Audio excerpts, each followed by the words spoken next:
this to me. Whoa, scary. Hello, hello, hello, and welcome to another One Lion of Code. I am One Lion, and that was creepy. As has been the case lately, I'm not ready. I'm just not ready. But that's okay. Whoever is. Hello, DC Aggie. Hope you're having a great day so far. Okay, I have a few things to get finished up, but here is RTRAC, which we have been working on lately. When I got to my computer this morning, I started mucking about with the bolt. Okay, so do I want to just go ahead and do this on screen? Yeah. We're going to spend a very, very short amount of time. I hope it's a short amount of time doing more bot mucking about. And the way that I'm going to do that is I have some things that I'm trying to do. I spent a lot of 2 nights ago and last night and my free time that I would rather be spending doing music, working on trying to do bot stuff.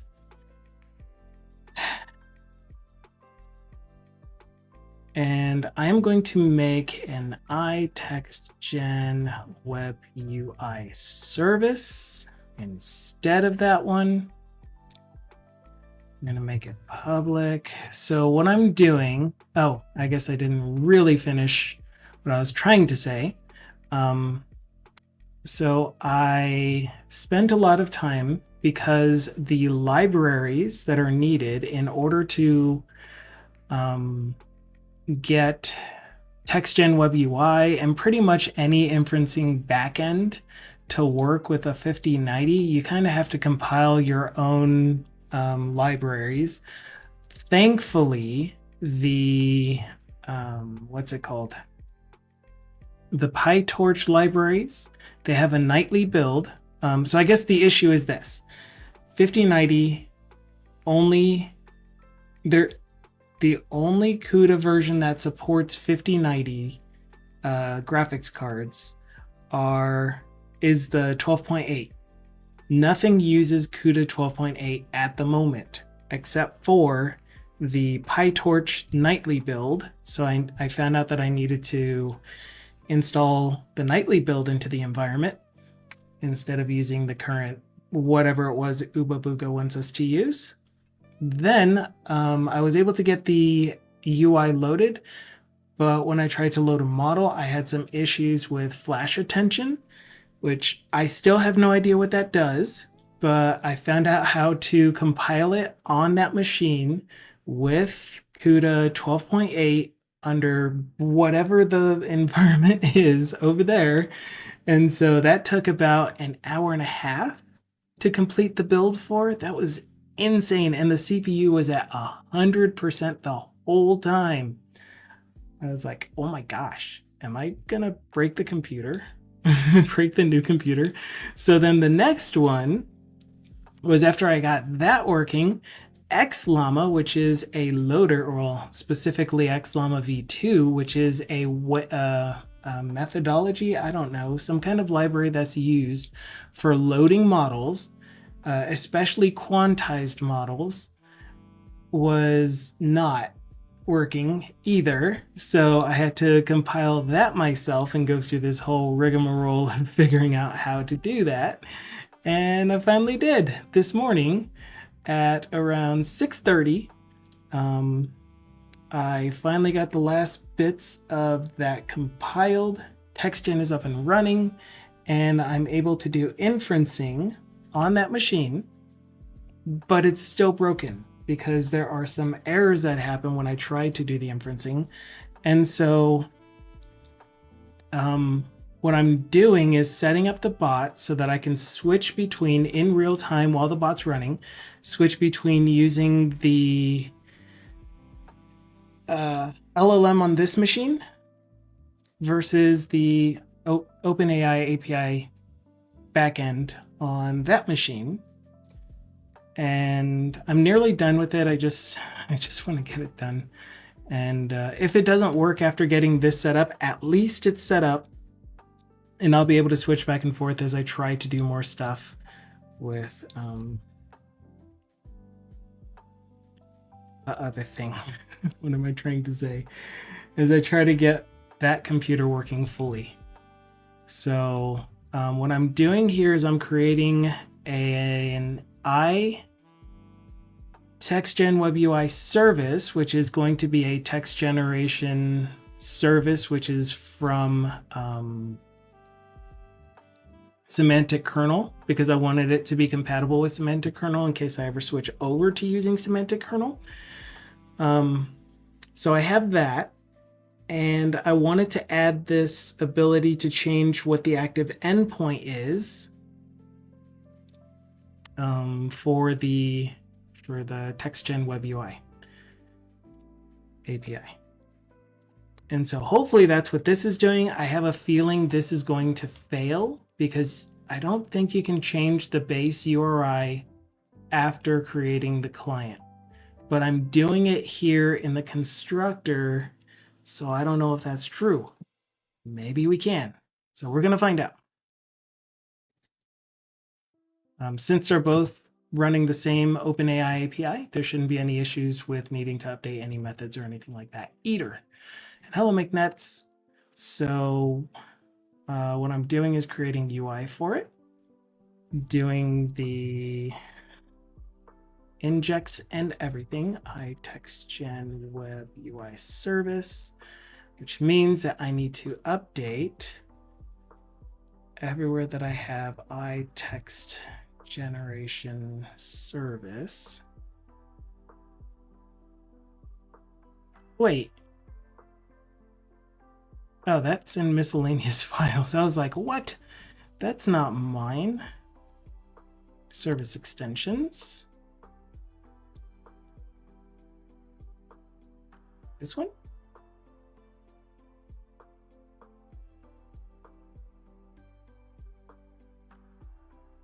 Hello. Oh, this looks so wrong. This is not good. Dang it. So I'm not directly injecting an OpenAI API. I'm adding semantic kernel.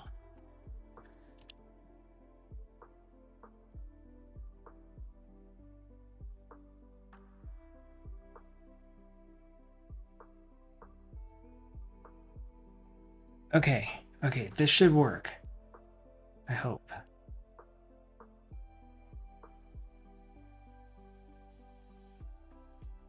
Dang it.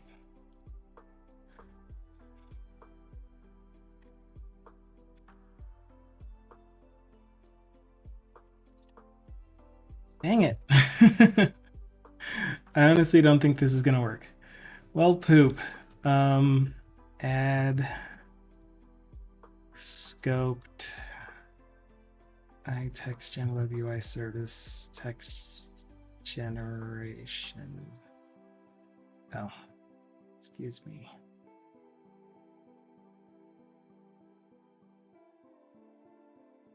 And hello, Master Rat. How are you doing? Hopefully you're having a fantastic day. I am confusing myself and probably shouldn't have started doing this, but it's where I'm at. It's what I'm doing.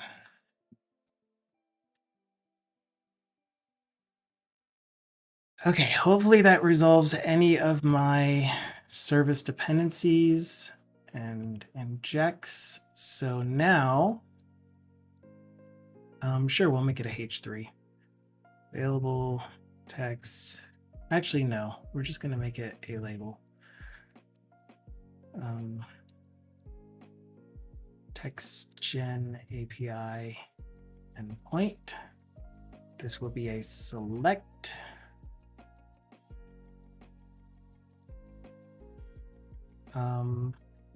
On change will be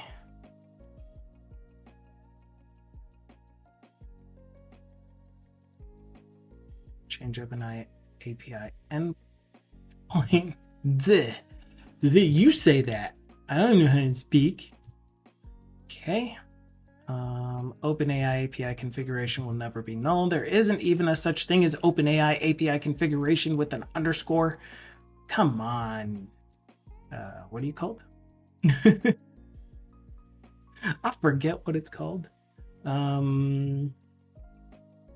Need this here because I need to change his signature to match our change event args echo equals e.value.toString. Okay, something's going to work, and then you can now be set API endpoint. Right, gravy. Goodness gravy. Active endpoint.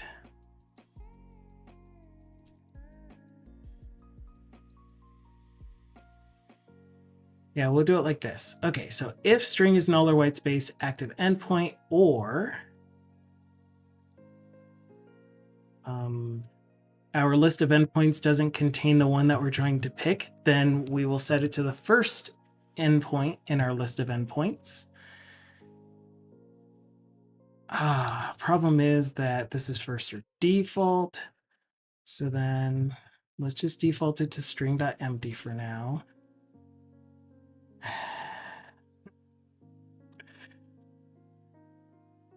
Okay, so that should now be change OpenAI API endpoints, and I created this read-only property so that we could use it when listing out our endpoints.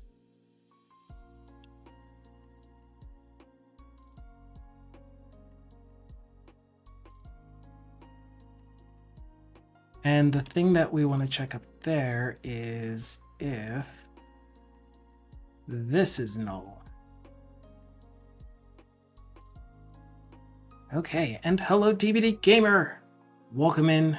Fantastic stream this morning. You're getting so much done. It's looking good. It's looking awesome. If you guys don't know, TBD Gamer is working on Liquid Sky, which is, whoa, the bot's working, which is going to be an application, an alternative application. That's what I'm going to start calling it. I mean, I'm going to forget this and I'm going to call it many things, but whatever I call it, it's amazing. But an alternative to our current modern project management systems. And I believe that he is working towards getting it, getting the project management and planning organized in a better way, in a different way than what we may be used to using Jira and Azure DevOps and other types of boards and stuff. And I think it's just going to be great. I think it's going to be fantastic.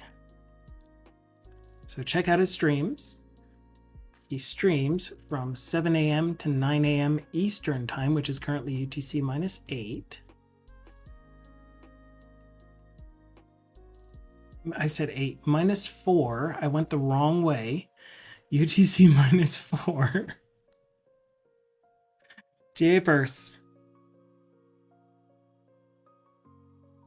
Don't worry, I have no idea what I'm talking about. He joined in our conversation last Friday among many of you that were here, speaking about the topic that we were talking about, and contributed quite a bit. I thought it was very helpful. I also started I set up a new role in Discord that you can opt into if you feel like it. And it is a place if you choose to opt into that role, all you have to do is go into the roles channel and click on the emoji for it. Then you will see a new channel under the Dev and Tech called AI Discussions. And at the moment, I'm kind of just posting my thoughts regarding what we have already discussed so that we can continue the conversation in those threads about those particular topics.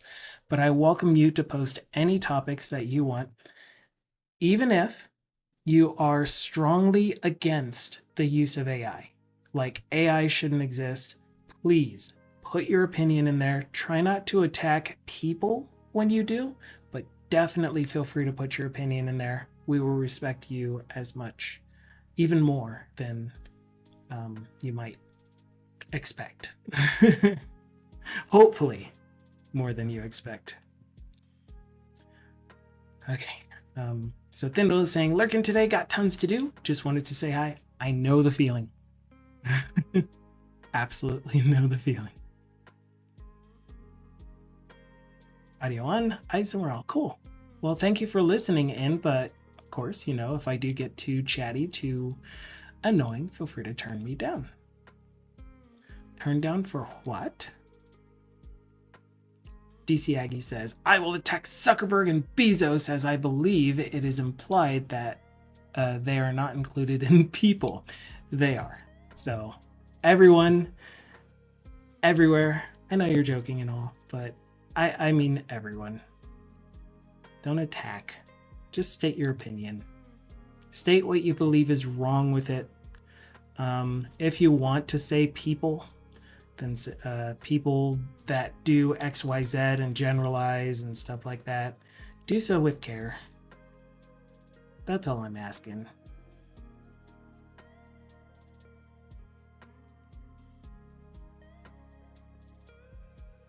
Talk more about the way AI currently works, the way that AI is structured, the way that it's trained, not necessarily what your opinions are about the people that use it. Maybe the ways that it is used, which of course people are the ones using it, but again, you're not directly attacking users of AI. You're just indicating your opinions and feelings surrounding it. There was a decent, I'm not going to say it was really good because of course, dude that I'm blanking on his name suddenly, but OpenAI's CEO guy, he was interviewed on TED and stumbled a bit on his words, has the awkward INTJ, I'm just stating fact, this is how it is kind of feeling. But I thought he did really well. But I am live and I have the thing, so I can't think of people's names at the moment. But thank you so much for the follow. I hope that your name is just for fun and not something that you actually do, because I don't want to be.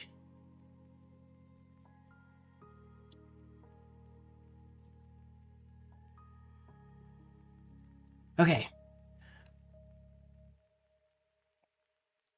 So this should call the TextGen AI service to set the endpoint to change which OpenAI API we are targeting.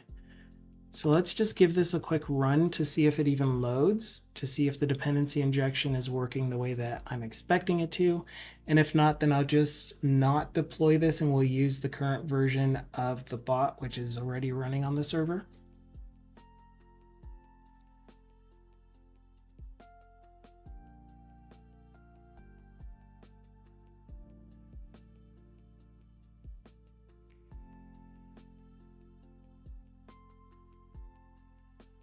Hello?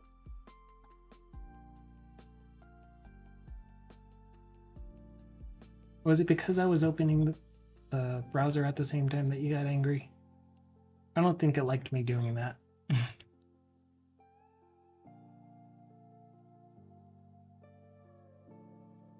Okay. Oh man, they're being so lenient with us. Allowing me to continue connecting to PubSub and IRC. I have not updated that yet. Okay, so here is the local computer, TextGen. And if I bring over the console for TextGen Web UI, this is what it looks like. And so if we do some inferencing there, hello, donated realms. We're going to see that it still sucks at this. But we're going to wait. Now suddenly it doesn't know how to read the instruction template that I gave it. Yeah, a little piece of shirt that can be worn over my existing shirt.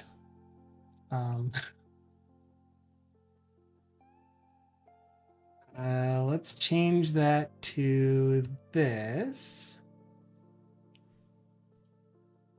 And reload the model.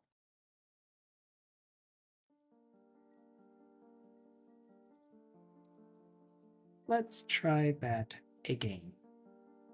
So we're waiting for the model to load. It is loaded.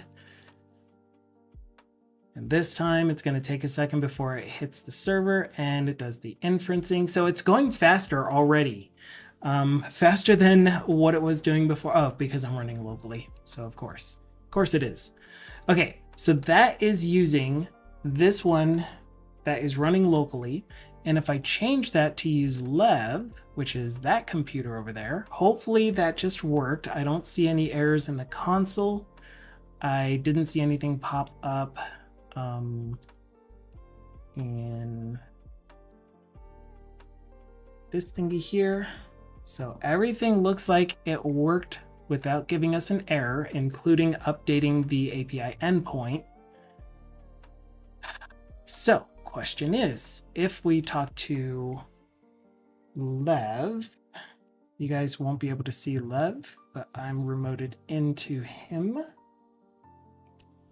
And we try to do an inference. How are you today? Then hopefully we won't see it there. We'll dang it. Why didn't you change? Sticky. Sticky, sticky.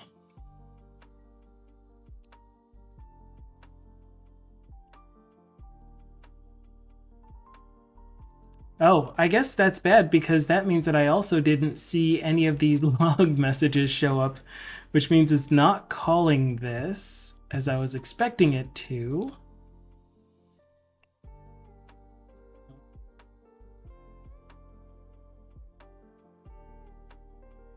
Did I not actually hook it up?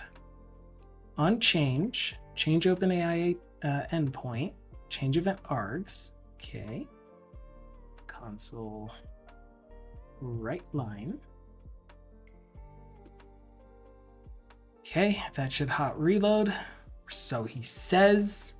And if we change, then we did get an update here, selected endpoint. And if I change again, we're getting selected endpoint. And we are getting log messages. What did I miss that before? I have no idea how I missed that before.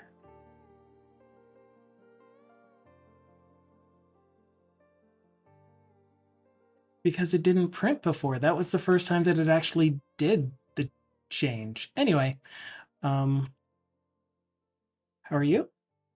I'm a bit confused, but everything is going okay.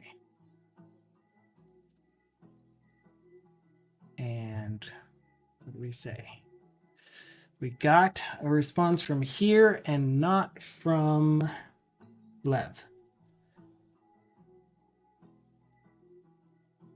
So you're still querying the wrong endpoint. So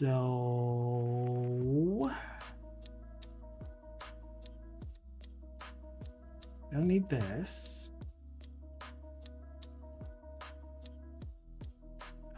Active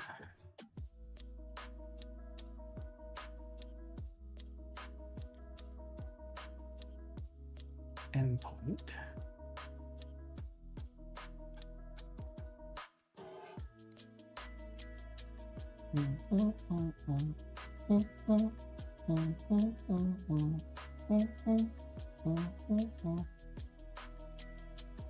Yeah, this will be fine. Okay, so let's try that again. If we switch endpoints, it'd be nice to be able to keep this on screen without it flying away. Mr. Falcon.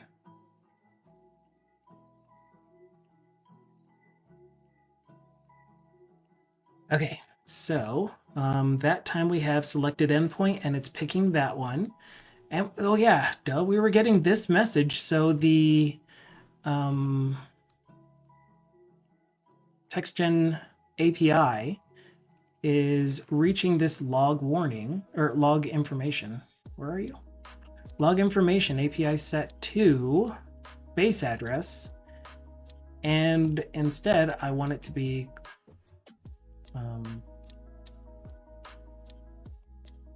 something more like this.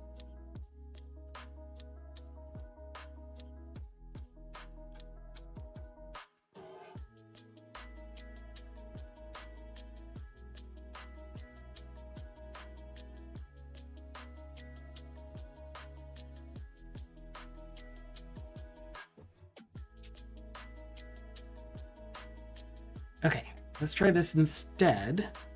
Wait for that little check mark. Are we gonna get it? Is it gonna hot reload? Don't know. But we're gonna try. Switch. Yeah, we got an update, and it is switching it to Lev. So, what's the deal? Tell me what's happening. When we're trying to do the actual request, perform request,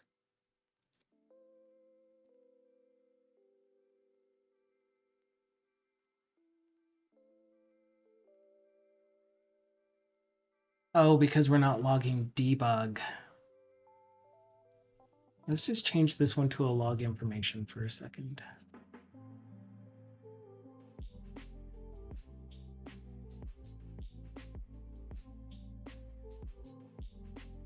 Okay, so we definitely have our hot reload because we now have the parentheses at the end. And when I try, no questions at the moment, just testing stuff out. So you might get random messages from me. And it's sending it to Thyrovius, which, are we expecting that? We're expecting it to be Lev.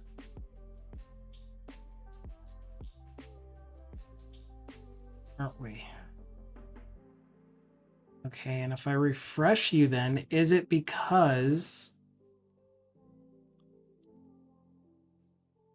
you're getting a different TextGen Web UI API client?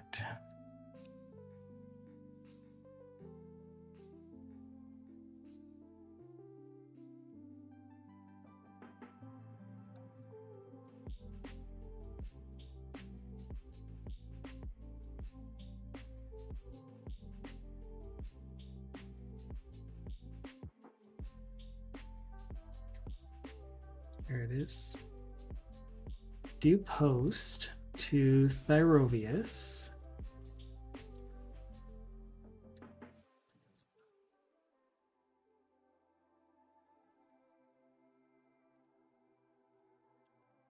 How am I picking the endpoint? I am not. I should just be using the client, right? Oh.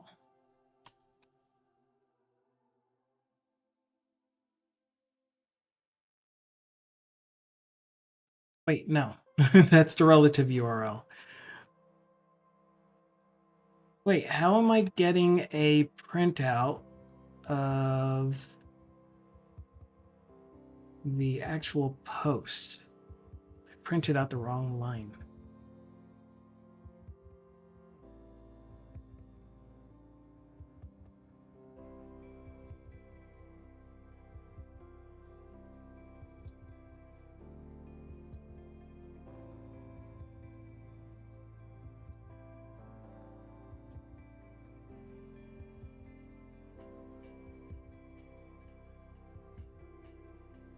Okay, let's try this. And if this doesn't work, I'm just going to drop it and we'll keep using Thyrovius for now.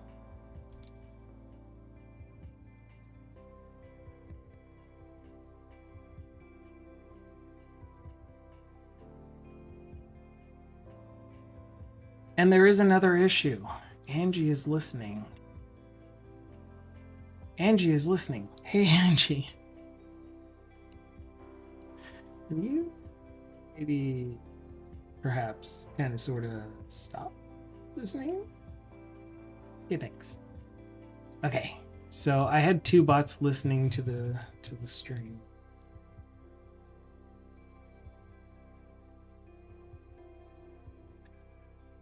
Okay, what do you say? Here's another test. All right, that's what I was expecting to see. Performing request to Thyrovius.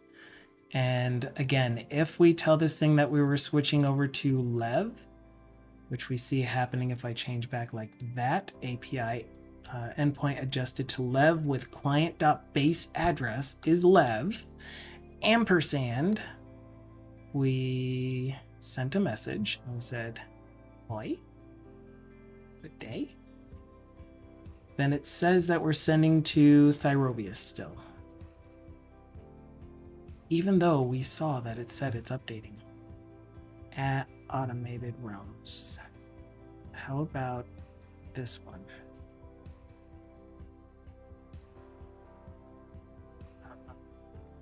Still.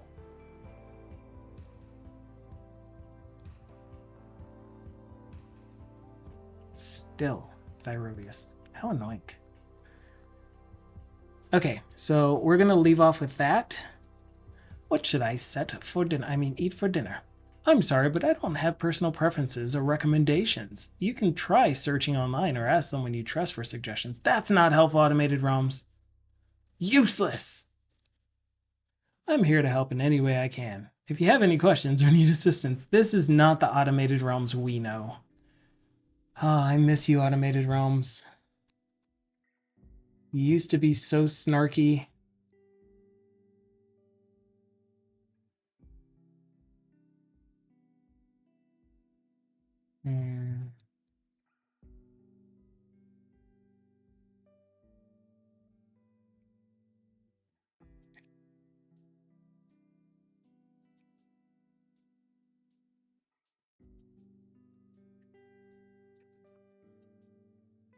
Where's your snark? We miss it. My snark is taking a break today, but I'm still here to help if you need anything. The AI model is trained on a large data set of text, including conversation and dialogue. It can understand the context of the conversation and respond appropriately. In this conversation, it is clear that the AI model is able to engage in a conversation with multiple users, each with their own unique message. It is able to... Oh my goodness. Oh my goodness. You... Automated Realms had an instruction template, a character template that says, you're a bit on the snarky side. You're laid back. You're fun. What the truck? Okay, anyway, we're going to set that off to the side. Automated Realms is working. I'm going to change the archery bot to be the one that's running locally. And let's get to coding. Sounds like my current robotic professional colleagues. This reminds me of when Data is trying the different chips to improve personality. Man, it's so close though. I'm happy to report that the 5090 was generating messages at a rate of, drum roll please, 122 tokens per second. 122. I don't know if you know what that number means.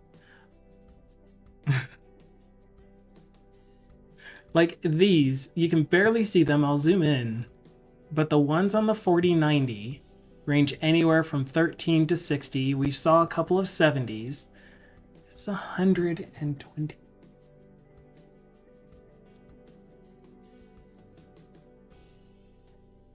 And it's consistently doing that too. The issue that it's having is that because I had to build the X-Llama loader myself and the, what's the other thing called? The flash attention, because I had to build those myself. There are some, I think it's probably the precision that's breaking it, because it keeps giving me invalid token errors.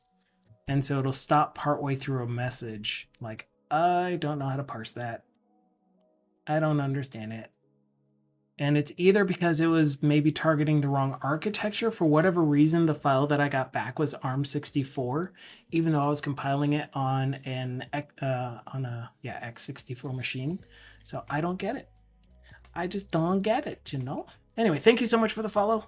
Hope you're having a great day. I don't show the names of new followers, but I do appreciate you nonetheless. I just want you to know that you're welcome here to lurk, to hang out. You don't have to chat, but you're always welcome to. So let's get on to the workday. That was 30 minutes. So that's going to get tacked on to the end of my day. Let's continue moving forward. The thing that I normally do on stream, or should be doing on stream, is my current day job, which might seem a little odd, but it was one of the things that just worked out in the end.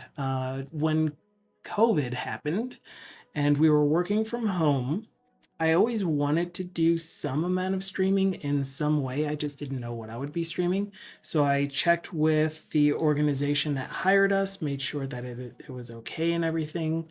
And I was like, I just want to connect with other developers. I've been doing so much solo development, and I want to hear other people's opinions on how software development actually works. I want to grow by listening to you and hearing what you have to say about the way that I'm setting up my projects.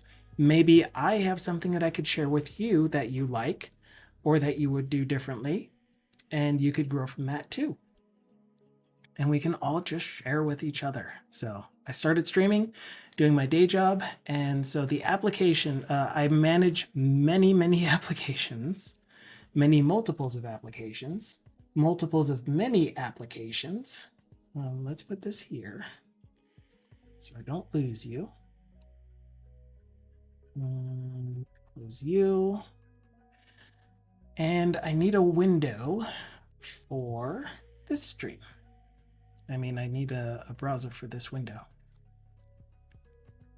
Okay. So let me put you at that size. We'll take the browser.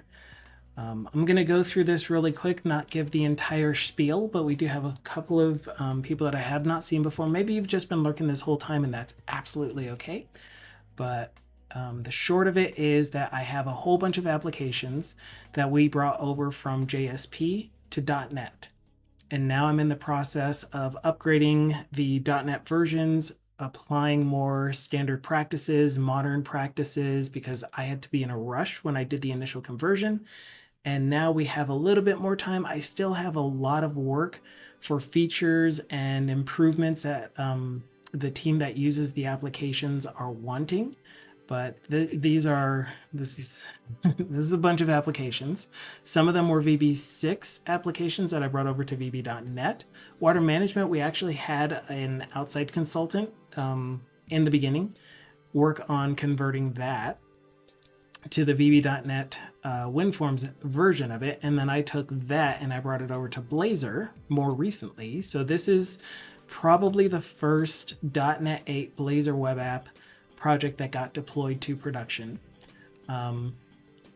Then I was working on RMA Water because we need to update the way the map works. We're using Esri ArcGIS for the map. In the middle of that, they told me that we now are using a whole bunch of other labs to do our analyses, and they're sending us the lab results back in a format that's different than the original lab that we were using exclusively. And so I needed to make some kind of parser for the lab data that came in. So we worked on this during the stream, which was really cool. I think I loved hearing your feedback on it. And that is the lab data, or the end result is a lab data import utility, but the core portion of this is the RMITS file import utility. And you can find it on GitHub at the data import utility project on the Automated Realms organization GitHub. and that is open source. That is the one that I have turned this project into. I open sourced this project to that one, and I am exclusively using that one now. So if I need to make any updates to this library, it's going to happen immediately on the GitHub repo. You'll be in parity with the one that I'm using on stream. That is being used in this lab data import utility, like I said, or service, whatever I called it. And so this project, we finished for the most part, but I needed to integrate it into one of our existing applications. And the one that made the most sense to integrate it into is the one that the existing lab is using to import or to input their lab result information, do the records check stuff on it, compare it to our internal database records, and make sure that all the sanity checks are run. We have records that match the results that they are giving us back, so we can put them together before we dump them to the environmental database, RMAED. In doing so, I found that the RTRAC application, one, the one that's deployed is still .NET Framework. Two, I had already started some efforts to turn it over into a Blazor application when the latest .NET version was .NET 6. And 3, we started upgrading it to .NET 8. And so we're at a point where there are very, very few warnings. Actually, there are 0 warnings. There are very few suggestions, IDE suggestions, and a lot of them are due to the fact that like this style of link to entities does not allow you to use simple shorthand for creating new anonymous objects. You have to put the property name in front, so that's what that one is about. Some of them are the use of some string dot to upper equals some uppercase string literal, and those are there again because link to entities does not know how to do string dot equals string A, string B, and string comparison ignore case or something like that, case insensitive. So that should be the, oh yeah, and then ternary nulls. You can't just do question mark some other value and link to entities. I think they used to call that the comprehension syntax or something like that. Interesting. So yeah, there are just a few things that you can't do with link to entities. Spaghetti's here. Hello, Spaghetti. You turning the CSV into JS object? I am not. We are turning it into a data set with 0 or more data tables because it's not just CSVs, it's also Excel files. So we can see a very quick example of it running because I do have it as a static web app. So if you go to automatedrealms.github.io / the project name, then you'll see a working demo where you can pick your nose. Oh, I don't want to leave that directory. I want to keep that directory there. Dropbox, work stuff, RMA, projects. I said projects. And what is this called now? The lab data import utility. Sample files. Okay, so if I picked a CSV, then it gives me a red, you can't drop it here. Why did you do that? What's going on? Okay, I'll pick it manually. I get it. It's fine. We can do it this way. I'm okay with that. So if I pick a CSV, then it reads it into a data set with a single data table. Since there's only one data table, we don't get a picker that says which worksheet do you want to display the contents for. In doing so, we can now map to a C# object type that I defined in code. So you, as the consumer of this library, will say, I want this to be to map whatever we put in here, whatever structured CSV or Excel workbook we put in here, to map to this strongly typed C# type. And this is how I want the values to map. I want the lab sample ID to come from the lab sample ID imported field. Just copy it straight over. And while copying it over, I want it to transform the value to pull out all numerical sequences and then interpolate those in a different order so that the first one, the second one comes first, the first one goes second, and the third one stays in the third slot. And so you can decide how to map the imported values to the output C# type. And you can also preview it. You will get errors in the actual preview for if there are any issues, and if you mouse over long enough, you will see what that actual issue is so that you can correct it. So sample type is expecting 4 characters in this case, or 3 characters, and in this case we have 4 characters, and it's like, I don't like that. One thing that I need to update on this part, on the core library, the open source version of the core library, is that the styling for the table over here, you can see, is just a little bit off. You do the mapping in the UI. How does that mapping appear in your code? It outputs, so you can map it here. You can write the rules in your code specifically. So if you wanted to hard code your mappings, you absolutely could just create your list of field mappings in code.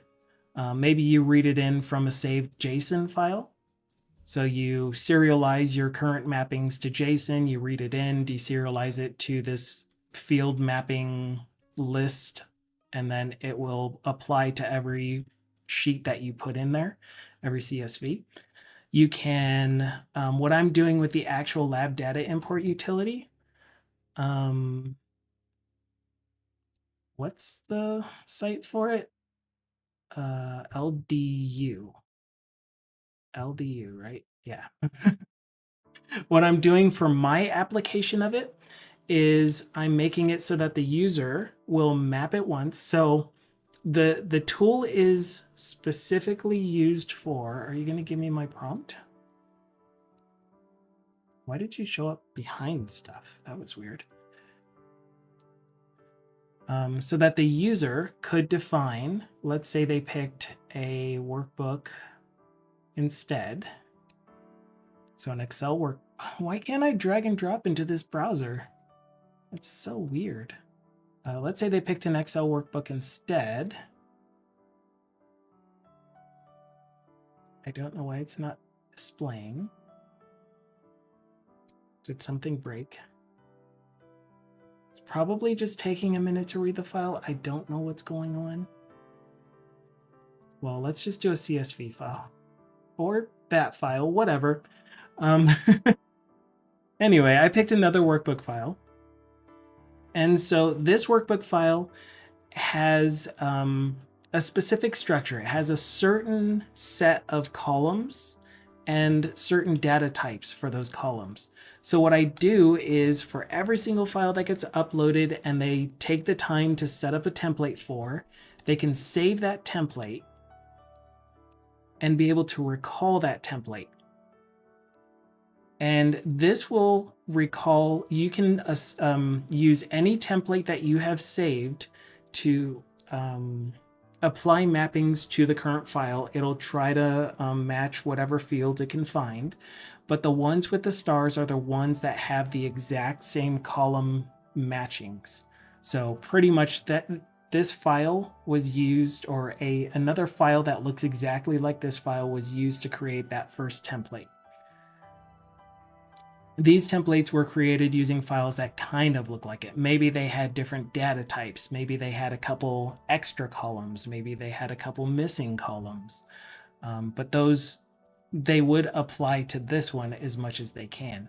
So when they load their template configurator field mapper, it'll just reload everything that they had in there before. I've made the field mapper and a couple other elements customizable in your implementation. So you take this library, you say, I need special rules for a specific column that aren't defined here. You can just override that entire field, how it works, how it maps stuff. So this is an example of that, where we have this lab lot combination where the lot is automatically assigned based off of some discriminator field for that row. And in this case, it's the analysis batch column. So whatever value is in that analysis batch for this lab gets mapped to this new value. Let's say it was a different lab, like LI, that doesn't exist. We don't have a mapping from that analysis batch to a new lot number, so that can either be generated now, or it can be generated when we upload the data. And you can see here that it says I generated AAAA for that batch number, and it'll show you all of the ones that it generated the batch number for. So this thing, this thing is pretty robust now. It is nice. There's still a few mapping rules that I want to get working better.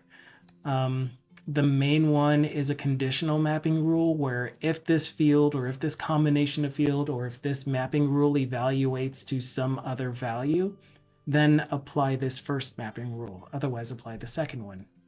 An example of where they've needed to use this is if the unit of measure for one of these samples is micrograms per liter, we need to translate it into nanograms per, no, this is micrograms, into picograms per liter. No, this is nano. So I forgot that we use U because for whatever reason they can't use mu sometimes, but sometimes they can. So we can read mu on occasion, but mu is the term for microgram, or the symbol for microgram, micro, period. And so anyway, we need to convert all of the units to the same unit. So if the unit says that it's nanograms, we need to convert it to micrograms. And so we need to do some math to the result to convert it to that. The other math that needs to happen on the result is we need it to be in the ones place. So 70 would get changed to 7.0, and we would get a mantissa exponent, which is somewhere over here. And the mantissa exponent would be whatever the value is times 10 to the whatever this exponent is here. So this corrected exponent. So that one would be a 1. So 7 times 10 to the 1 is 70, but the value itself would be 7.0. So those are the types of rules that I need to address and work on. So it's a lot of hard to do and think about. But in the process of doing that, like I said, we needed to pull this into another application that we're working on. And to do so, I needed to upgrade that application to .NET 8, upgrade the UI. I didn't have to upgrade the UI, but we're here, so we may as well. Here's what the original UI looks like. And you're gonna love it. Best UI ever. Yeah, check out how it works for being super zoomed in. Oh, it's the best.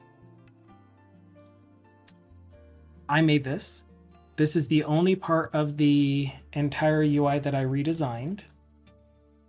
And this was like way, not even way back then. This was like in 2018, 2019. But it is much better than it was. I will say that. But the rest of the UI, I pretty much left intact for how it used to look. I love that all of the text that they use in these header type things are images and NSS Dev, welcome in. Hope you're having a great day. If you need to run, then run fast, or at whatever speed you want. Shout out to NSS Dev. Did I spell your name correctly? I sure did. Had a great day. So I've been lurking on that computer because I was doing a whole bunch of stuff, moving stuff around, and I forgot to set up my lurking browser on this computer. And now everyone that I was lurking on over there is not lurking and not streaming anymore. So I'll need to find someone else to lurk on. But yeah, definitely feel free to let us know what you did. But if you got to run, I understand. So yeah, we're working on this app, we're modernizing it, and at the moment I just kind of applied all of my basic styles that I've been applying to all of my new Blazor apps, or not new, upgraded applications to Blazor. It's not great, but it is somewhat better. Arguably better? I don't even want to argue about it. I'm not happy with it.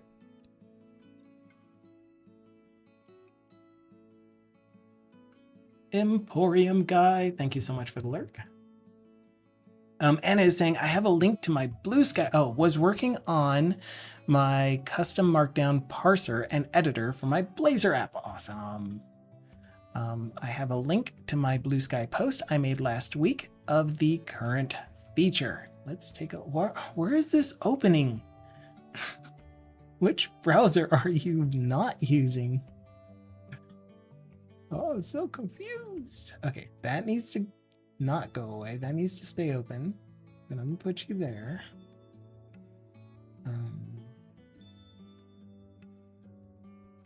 Okay, you stay there. Clicky you. It's not opening. Like, none of the links are opening in the browser like I'm expecting them to. What is Blue Sky?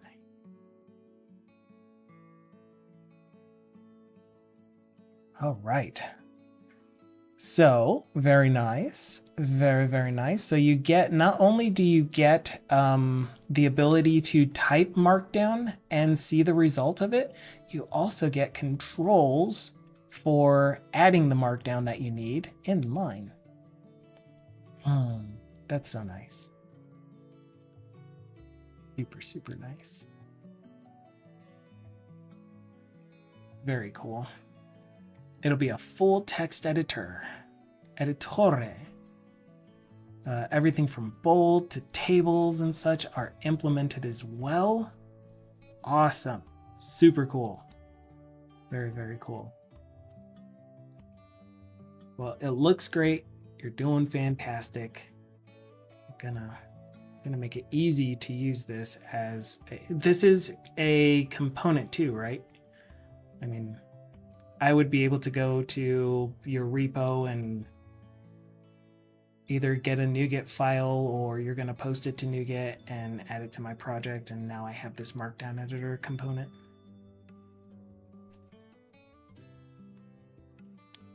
That is fantastic. Fantastic. Well, this is amazing. I love it. Love it, love it, love it. Congratulations on getting this far. You're going to do amazing. So this is the new login for the, why? I need to restart Thyrobius or something. This is the new login UI that I'm using across all of the apps. I turned this into a NuGet package, and I can just add it to any of my upgraded applications. The thing that I haven't done is made this compatible with .NET 9. And I need it to be compatible with all of them. Oh, right. I remember what we were doing last now that I opened this. Builder.services.add_infinity_lore Blazor. And then you set the config.add markdown. So the entire, it's either the entire Infinilore or nothing at all. Kind of looks like.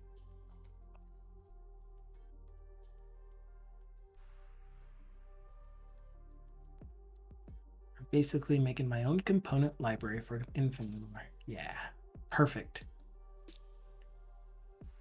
Infinilore Blazor is just the current name for the component library. Cool. One thing that I have noticed, this is not a suggestion, Winku.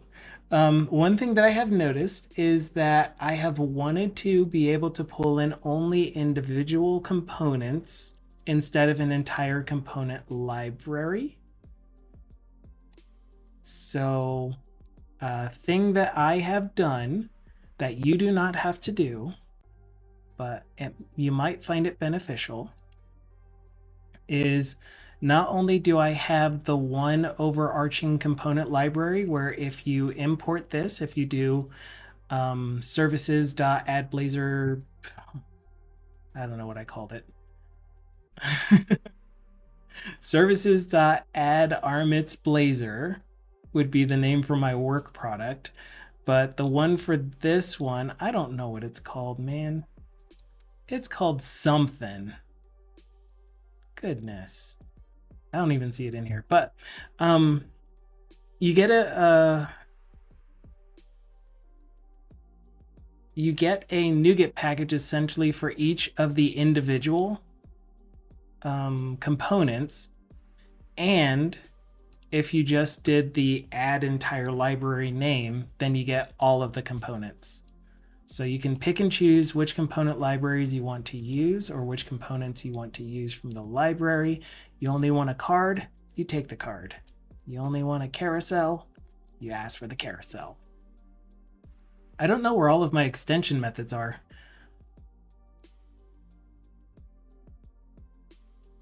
Oh yeah, this is old. This is old. This is stale. I could taste it. It's like old dust in the air.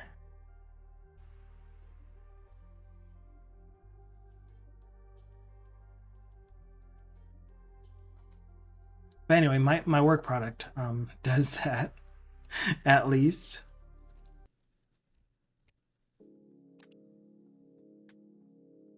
Anyone? Nobody. Nobody has their extension methods for just adding that one component. Yeah, I don't think this one even generates NuGet packages, now that I think of it. Generate package on build.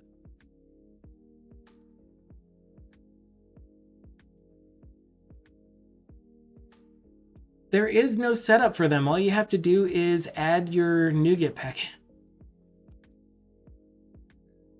You just add a reference to the NuGet package. And at the time that I made this, I didn't know about isolated CSS, or I just wasn't very confident with isolated CSS. So you still do have to do the link rel style equals whichever one of these styles you want to use. Which the O1L components is the one that has all of the styles.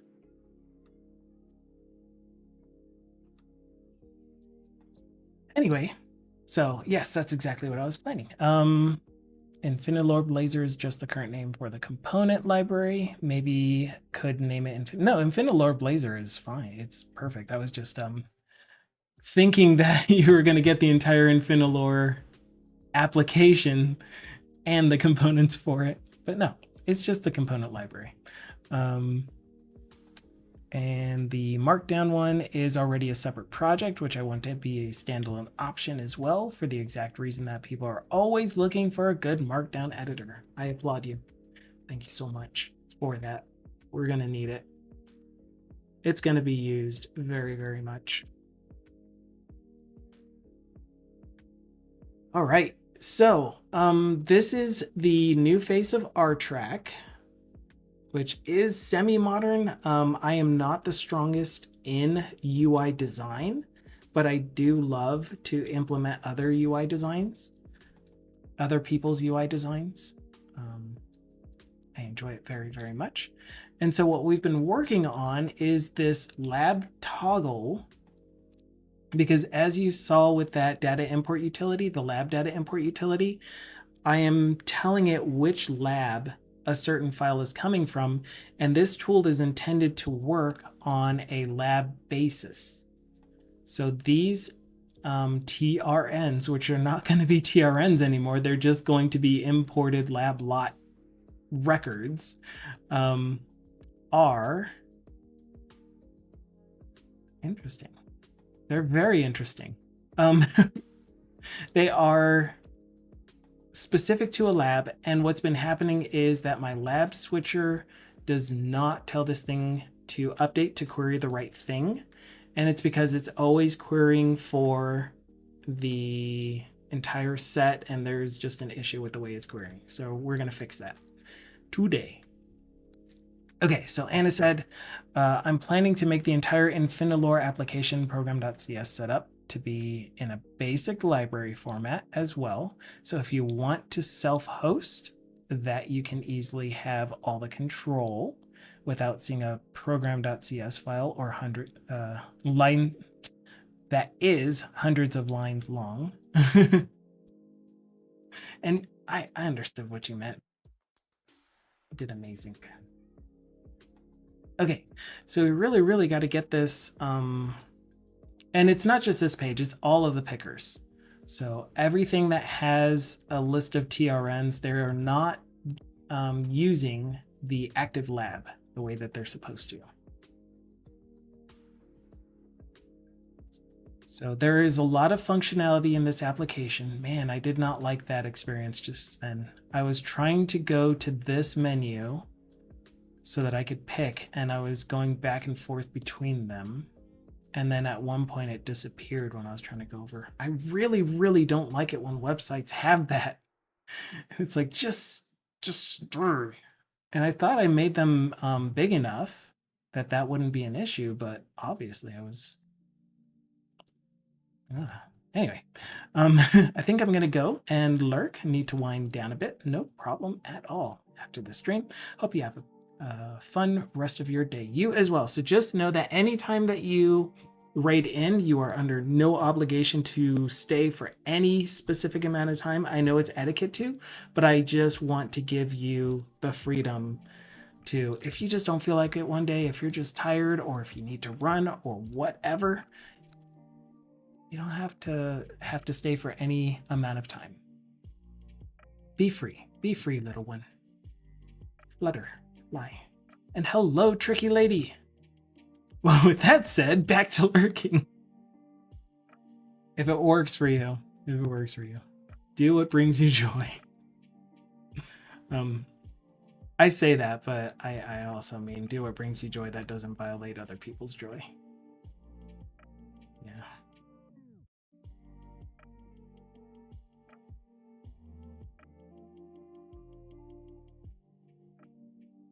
Okay. So I think we're in the right file at least. What's that shirt from? My mother. It's my mother.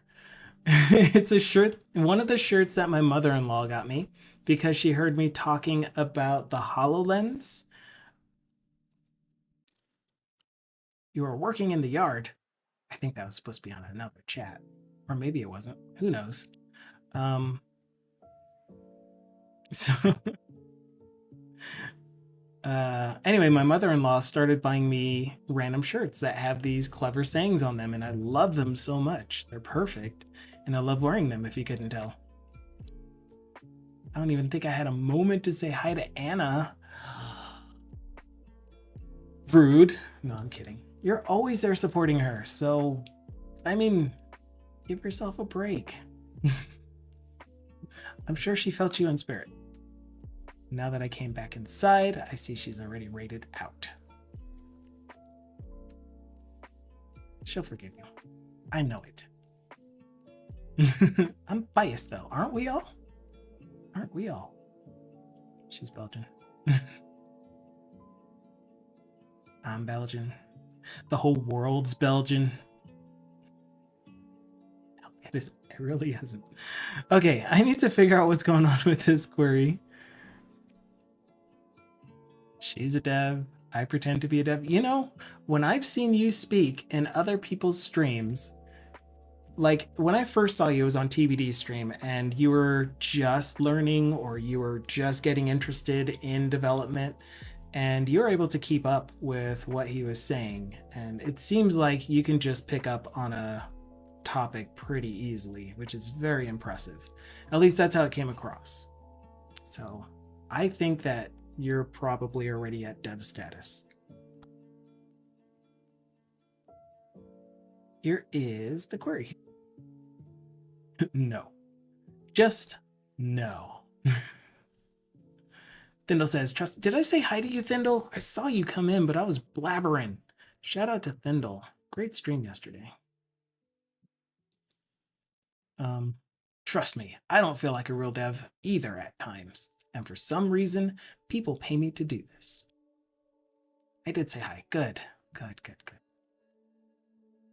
I never have a clue what TBD is doing, honestly. I mean, he works in a lot of technologies that I certainly don't know my way around. So I'm in the same boat. But most of the time, I'm also not fully paying attention to the stream. I'm kind of just eyeing it to see if there's anyone that shows up in chat that is another streamer so that I can shout them out. And if TBD starts saying stuff about the project that he's working on, I try to copy and paste the blurb in. But lately, I've just been so busy trying to get DDMS up and RTRAC. It's been super busy. He was also one of the first streamers. Oh, but I've known him for such a long time. He was also one of the first streamers. Cool. TBD Gamer. Then I was asking, who are we talking about? For anyone that doesn't happen to be reading chat. That's why I just yelled out his name. We're gossiping.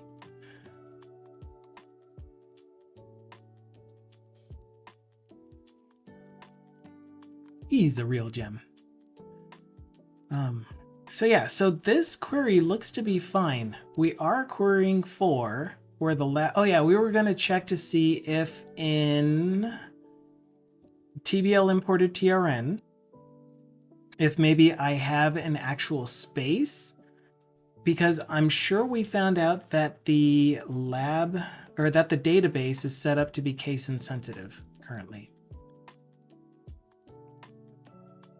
From clothing to TBD. Yeah, so a lot of the shirts that you'll see me wear were gifted by my mother-in-law because she saw that first of all, that I have my quirks around people. I do much better on stream than I do in person because somehow I'm able to lie to myself and act like you guys are all just NPCs. And I can interact with NPCs in games just fine. But when it comes face to face with people, there is just this instant shutdown, wall goes up. Everything's a threat. Everything needs to be run from kind of feeling. Oh, I'm feeling it now because I'm talking about it. So let's move on beyond that. So her mom got me, my wife's mom got me a whole bunch of shirts. I get my own, of course, because I had been wearing them. But this one specifically was because I used to be all about trying to figure out how to develop for the HoloLens. And honestly, it was for augmented reality in general. I want to make augmented reality apps. I still do, but I am an app developer by day. And so I focus a lot of my time building my skills in that arena. And right now, the majority of apps are desktop, web applications, etc. I think so too, DC Aggie.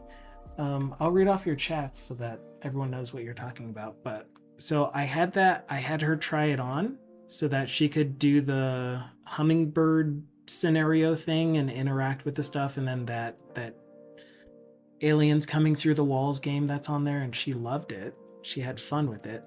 And then she got me this shirt because everything was all about, we're moving to the age where we're going to have so much metadata overlaying our entire reality that we will be living in a sort of metaverse. But then the term metaverse got convoluted. Meta came out. Facebook rebranded to Meta. They created the metaverse, which was a far cry from what I thought the metaverse was going to be, and it just went it went south. So the term metaverse is no longer meaningful, in my opinion. Okay, so back to chat. Thindle said, I heard once in Code Camp, TBD outcoded everyone and then taught them everything about it, so they got just as good as him. Awesome, that'd be nice. DC Aggie said, for just $4.99 a month, you can help clothe a TBD. Thindle said, me too, Lion. Me too, about the people thing. But it's also kind of therapy for me. So yeah, it's not therapy for me.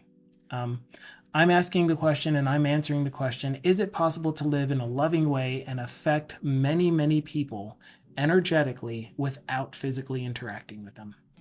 And so far it's been successful. It's been great. There are times that I do have to interact with people, but most of the time it's I don't need to. And I am seeing positive change towards the things that I am intending change towards in a positive way. Then DC Aggie said, AR is so much more promising to me than VR. When a Google Glass style tool that is useful becomes available, I'll be all about it. There were a few that I was wanting to try, like the X-Real 2 glasses. They use an ARM processor. I think they use mobile. There are these new Ray-Ban-like AR glasses, but I don't know. I don't know. I still think it's all going in the wrong direction. That's a topic for Community Day, so that's all I'm going to say about that for now. But I will keep reading chat, of course. Thindle said to DC Aggie, VR is for gaming. Not necessarily. You can be very productive in VR, in my opinion. It does help shut down a lot of the visual, or it can be used to shut down a lot of the visual distractions, provided you keep your workspace in your VR environment clean. And then AR is for everything else. Exceptions exist, but in general. When speaking about the metaverse, discussions are metaverse. They sure are. And then Thindle said, seen Visor to DC Aggie, Visor ? And here is the website. Okay, so I really need to figure out what's going on with this query. I need to figure out why we aren't actually filtering the results in our, for example, record check page. Our record check page.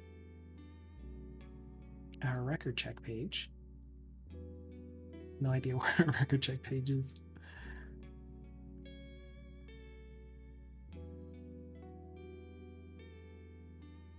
Okay. Oh, I pinned it. Of course I pinned it. So what I'm going to do is, first of all, I'm checking the table for TBL imported TRN. TBL imported TRN is where the files go that get uploaded from here. So those files that I just added using the lab data upload tool, that test-LDU site, those went into this same table, this TBL imported TRN table. So that's why we are seeing here in record check things that have lab codes of TT, which are never used anywhere else. The only ones that should exist are AR lab codes, because those are the ones that the lab currently uses. And the TT is one that I made up, so it's not a real one. EF is the one from the Eurofins lab. That is the one that that we're now getting new lab results from. And so if I copy, I want this ordered descending, order by TRN ID, descending. I'm not going to show you the SSMS session, SQL Server Management Studio session, because there's just a bunch of stuff. There's stuff. Okay, there's stuff. TA, TT, can I get an actual lab code? Why is pH the lab? pH should never be a lab. Oh, from before. Okay, I get it. Just kidding. Okay, so we're going to steal some space down here. And I'll catch up on chat after I finish this session. This thought session. These are the lab records. And you can see where I was using the underscore before. And the original lab records, the ones that are from the RTRAC application, they are 3 characters. So they do have that trailing space. And the ones that are being uploaded now from the lab data upload tool, so let's go with our most recent one, which was that LO one that I was showing just now. Those do. They also have the space. What? Huh. Okay, so that's not an issue, or the issue, I should say. All right, so all of the records match how the original records worked, so there shouldn't be anything wrong with the way that it is doing the actual comparison in the query. The thing that would matter then is how are these showing up? What record status are you guys getting by default? You guys need an I, right? No, they need a P. And they are camera status of P for preliminary, and then regular status of I. Okay, so that's the one I was expecting to see.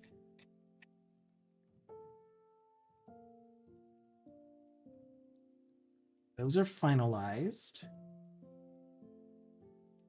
I wonder if there is an issue with finalized.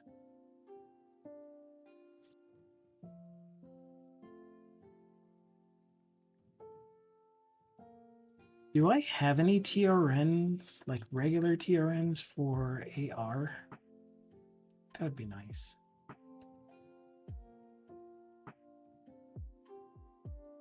Oops. Control T.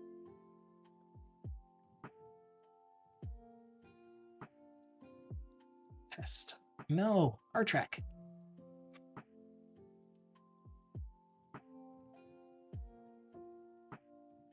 And you're somewhere over here, hidden under everything else. Why are you no longer coming to the foreground? So weird. Such weird is this. Yes, very much. Hi. And then I'm also having the issue of not being able to drag and drop onto the file picker. So that's also odd. Projects, RTRAC. Sample files, load data. Let's go with this one, and we're going to rename it to something entirely different, like AQ. Which one are you? ANNU?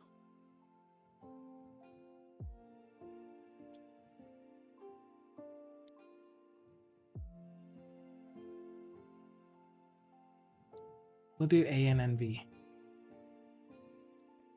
Yeah, exactly, DC Aggie, yes. So that's why I was using the HoloLens. Dang it, I'm responding to such a good comment. That's why I was using the HoloLens, because it does have a visor that is clear, and it does the it shoots lasers into your eyes, which sounds dangerous, but it works the way that light normally works. So it shoots photons at the through the surface, and it bounces back and forth, hits the location that it's supposed to, and then shoots into your eyes as photons. The way that a person standing in the distance would also send photons at you, and your eyes would receive those photons.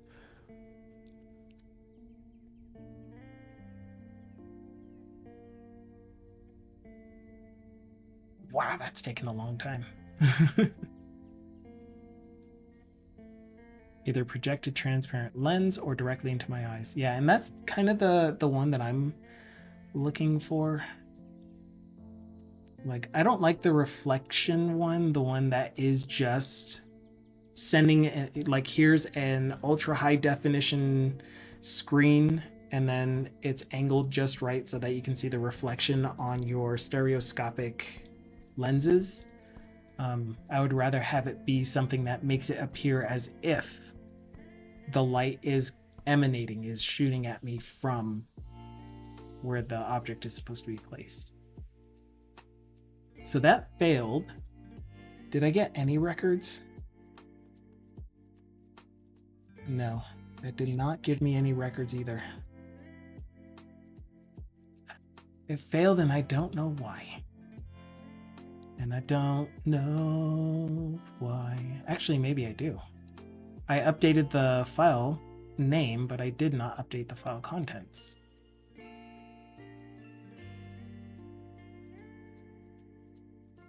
Two or three.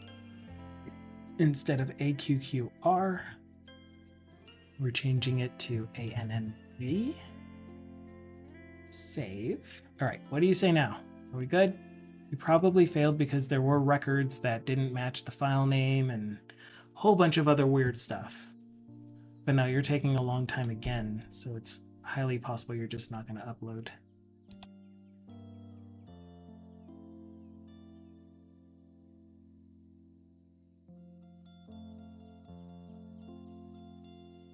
Oh, yeah.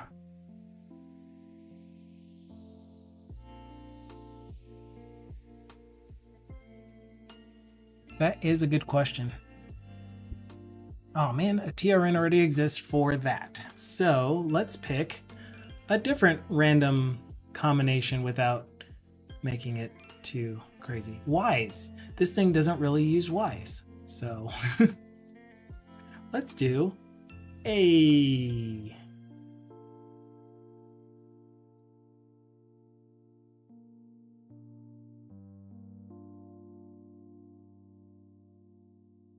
Change from ANNV to ANN or AYYY.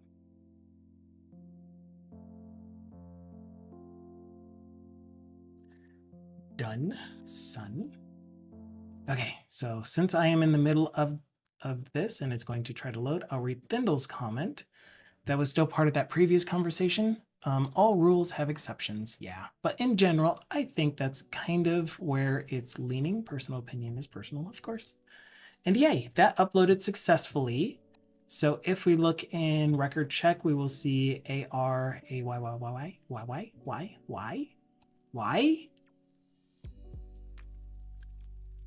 I don't know why. It's a good joke, okay? It's a good joke. So we see that it's showing up here. The reason that I created that record from this application is because I wanted to know in the database, there are so many records that don't have sample dates. Anyway, in the database, and none of them have field sample number. Oh, yeah, the uploaded records, they have, I was going to say 0 null fields, but some of them are null. Sample techniques, less thans, your statuses are I. Your TRN file names have a .txt in them and a number. Oh, goodness, that's no good.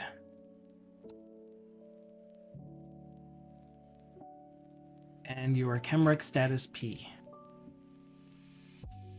So yeah, it kind of seems like there are some fields that aren't getting populated correctly from the lab data import utility, but we should still be able to query for the records, regardless of whether they are null or not, because the only thing that we're filtering on, I believe, is status I and file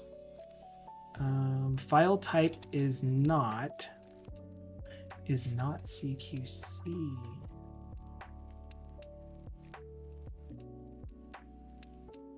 Yeah, but also we should be filtering by lab first, and that's not happening. We're getting TTs in here. Oh.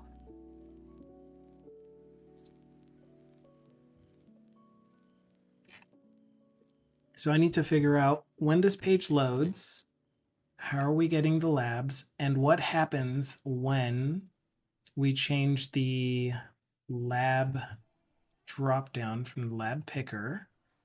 It should do a user state set active lab, which then calls notify active lab changed, which invokes on active lab changed for user state. So the question is, are we subscribed to user state on active lab changed?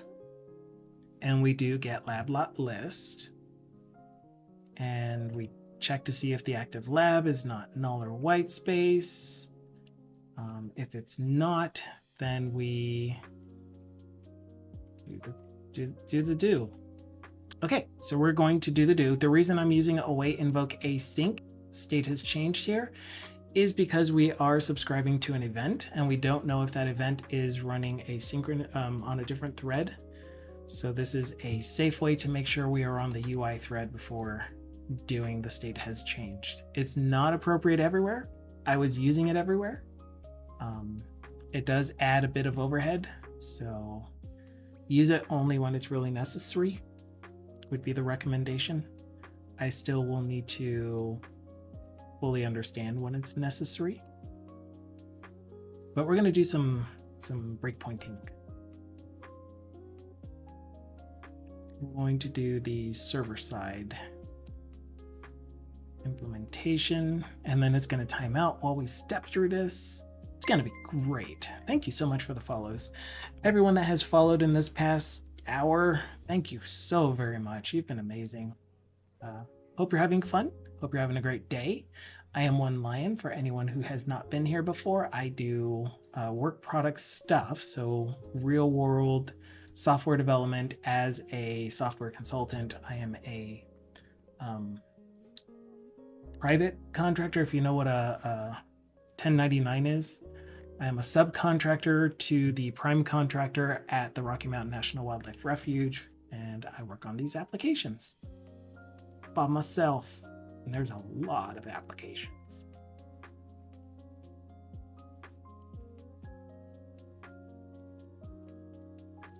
We don't need the initializing. So we figured out the initializing issue with dark mode a while ago. So that's what this is. As you can tell, I default to dark mode. So if this is your first time visiting the site, it will default to dark mode. You can turn that off and it'll remember the next time you're at the site. But I default to dark mode. Sorry, DC Aggie. Okay, so we are here in this record check page and we're trying to figure out when this gets called, when this get records checks gets called, why are we getting back only the lab lots that have a lab of TT and the lot of, or yeah, all of the lots associated with that lab code, when our active lab should be, we look in our locals, which I try to make this thingy bigger, but it's just going to be too difficult to, and you can't even, oh, you can. Okay, so I'm just checking user state active. You do have user state in here, right? You do. Okay, so we're just inspecting user state, and the active lab is AR. It is. Whoops. Okay, good to know. So we are calling this with an active lab of AR, which is weird because this doesn't take any parameters. And here we are on the server side of that call. So this went through a client side, which did a HTTP request, which got received by the API controller that forwarded that request to this server-side implementation of give me the lab lot records. Or the check lots. So we are getting an RTRAC database context. This is not an error record, so we're going to get the distinct lab lots. This is specifically the query, I believe, for getting the lab lots.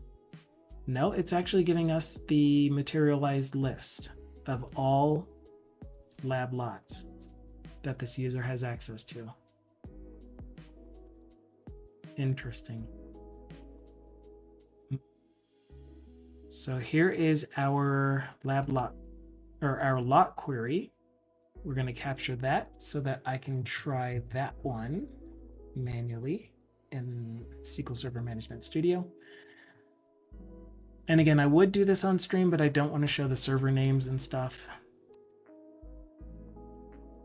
Then we're materializing that using, and this again, remember that this is from legacy code. This is from old code. So I still don't have all of the best practices up to date for it. So this may be quite ugly.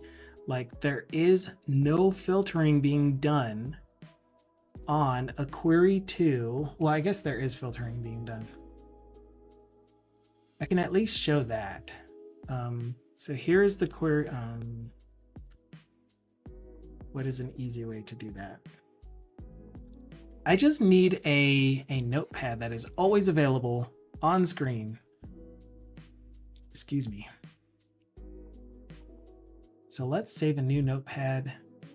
Make that notepad be screen share stuff for the stream.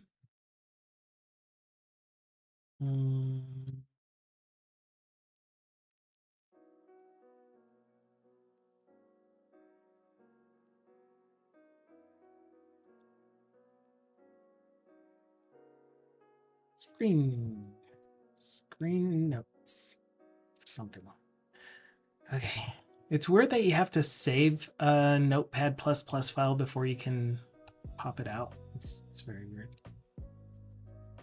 Whoa, I'll read that in a second.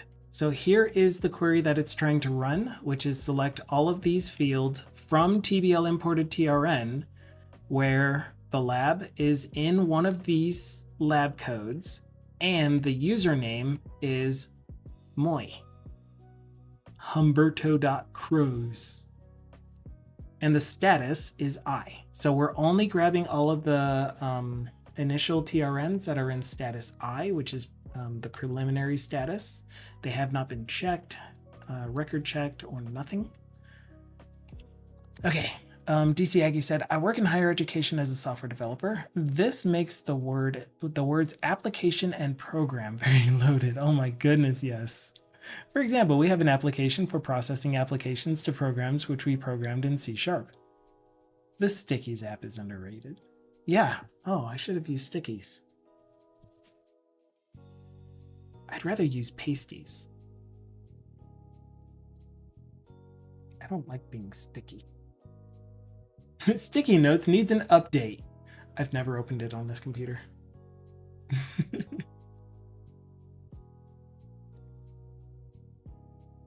Okay, what does this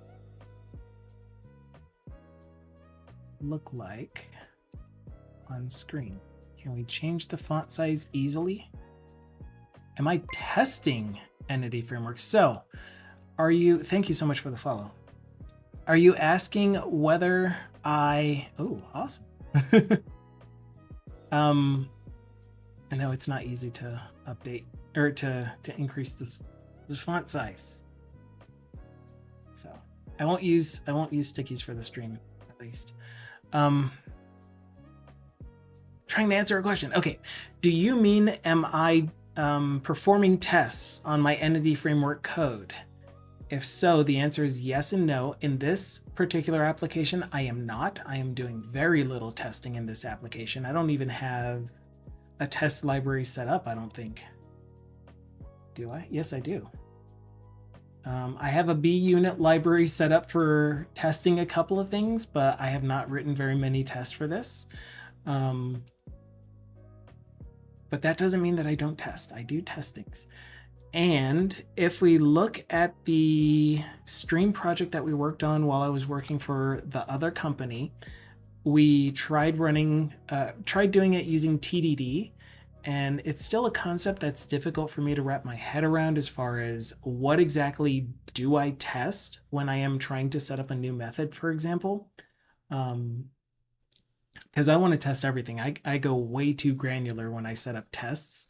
So we got to a point where it was a happy medium of, me choosing to test everything and versus the important things that I'm expecting the application to do. TBD says TDD is an art to practice for sure. Absolutely agreed. But thank you, Jonold Bobson. Yo, .NET Dev, instant follow.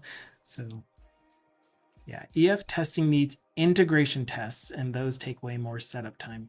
So we did get a pretty decent mock setup. I don't even know if I can call it decent. So it's this financial management project. I don't even know if I have a command for it. Yeah, I didn't think so. No, I don't even have side project right now is pointing to the data import utility.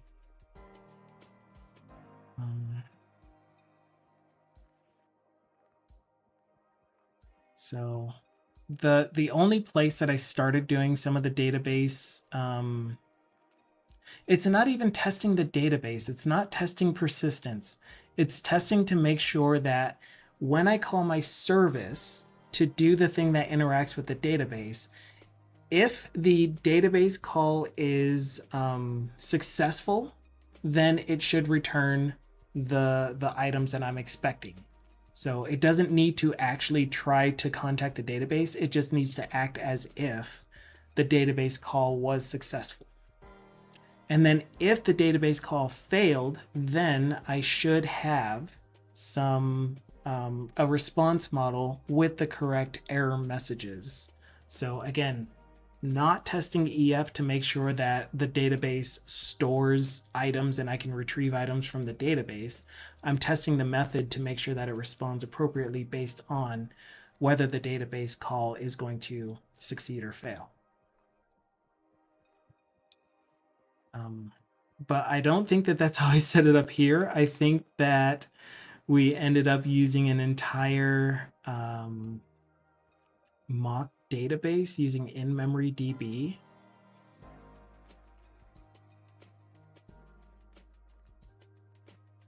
Yeah, I don't think that I'm ever going to test a database to see if I can retrieve items. It's more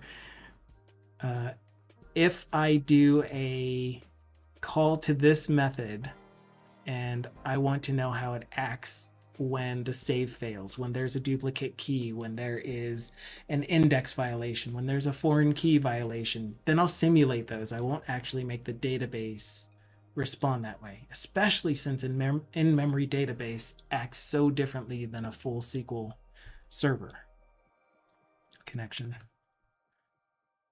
So I hope that answers. Feel free to ask any more questions if you have follow-ups or if you just want to talk about something else. Yeah, absolutely. So yeah, so here is, so what if you were asking if I am currently testing my entity framework calls, then what I'm doing is I'm stepping through it to figure out why it is not honoring, first of all, the active lab when giving me my list of lab lots, which should be filtered by the lab code. And second of all, why I'm only getting 2 records back at all. So it looks like what we're filtering on by default with this imported TRN query is my username. And I'm putting my username here as all caps, but I think that it doesn't matter because the database, I'm looking at it again. I had to look at this yesterday. I think the database is set up to be case insensitive. It's just using regular Latin CP1 CI. So yes, the database is case insensitive, meaning that any query that we do on a field will not care about case sensitivity. So capital Humberto Cruz is equal to all lowercase Humberto Cruz. So I'm looking at the database on another screen because, again, SQL Server Management Studio shows the server name, and I'm actually looking at our test server. And I don't want to give that server name away. But I am absolutely seeing a whole bunch of records that meet this criteria that are in lab codes AREF and TT with my name in the username field and status of I. So why aren't we getting these records back? So what I'm going to do is run this query directly in SQL Server Management Studio, and I am seeing 172 records from this query. So that's not what's failing. Probably timed out by now. Although, you know what? This is, again, one of the earlier applications that I worked on in .NET Core. So I don't do things like pass in the cancellation token. So by now, the HTTP request has timed out and we're looking at the server, unless we are running in server mode, in which case we don't have to worry about a HTTP timeout. So never mind. We're most likely running in Blazor server because I'm in render mode auto. Okay, so our return object gave me 3 back. How is that possible? I just ran that query because I didn't apply the rest of the whoops. I didn't apply the rest of it. Because we are getting the distinct lab lot and status. And lab lot item is a class, meaning, oh, and it's I-equatable. Okay, so I did oh man, I don't remember doing this. It's been so long. It's I-equatable, which means that I've written a specific way to say whether one lab lot item object dot equals another lab lot item or lab lot object.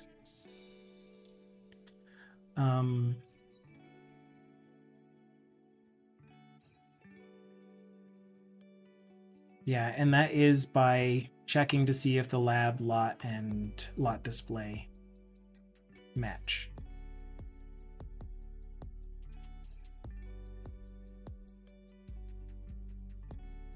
And then I am making the hash code the combination of lab lot display.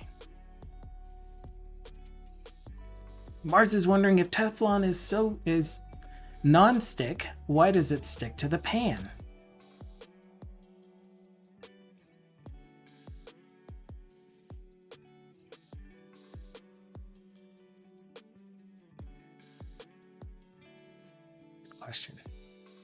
Good question. Okay, so this distinct should work based off of the dot equals for them. These are the deep thoughts I am here for, says TBD. Yeah, so the question is when distincting by, so I'm gonna do, I'm gonna add to this query, select, what even does the, yeah, okay.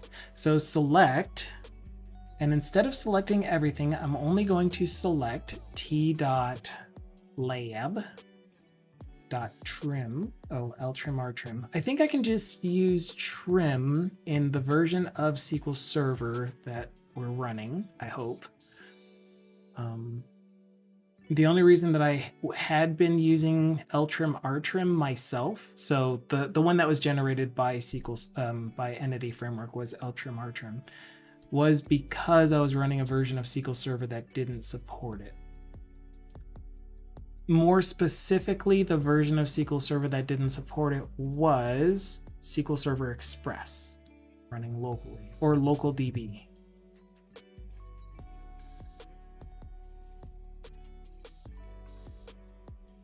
Okay, lab lot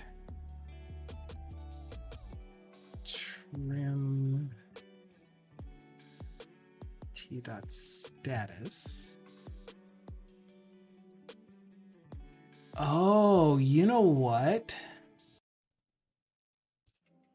I'm sure you do, but you aren't thinking about it because it's not important enough. Okay. I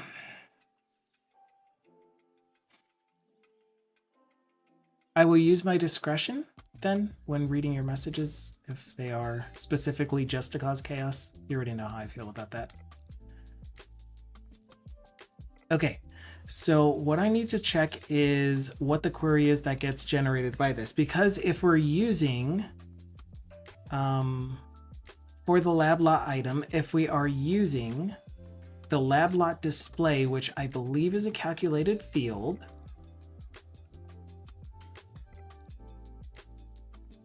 why would I even use the lab lot display as part of the hash when it is a composite of the two fields that we are using for this? Not necessarily, Mars. I get plenty, and I would just not like to have it during the stream because it's already enough for me. It's already hard for me. I don't want it to be harder. So I'm going to get rid of the lab lot display because I don't know why I would use this as part of the discriminator. That doesn't make sense.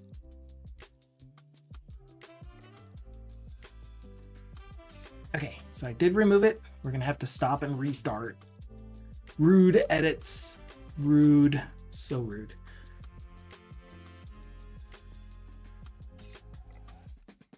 Why do you have a question mark when you're never going to be null? Who wrote this?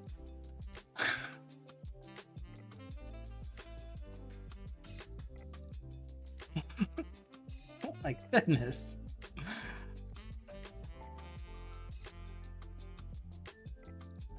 Well, let's see. We have blame. Oh no, we don't have blame. No changes in the last 12 months. Show me all changes. The last time this was changed was in March of 2022. Thank you so much for the lurk. Lurks. Ooh.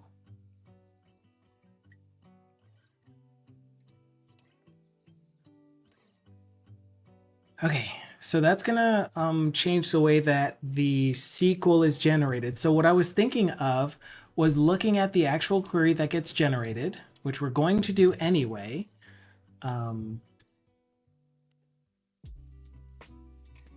And I really don't know how to name these variables very well. And the other thing is, if this is giving us back an iQueryable, why is it a task?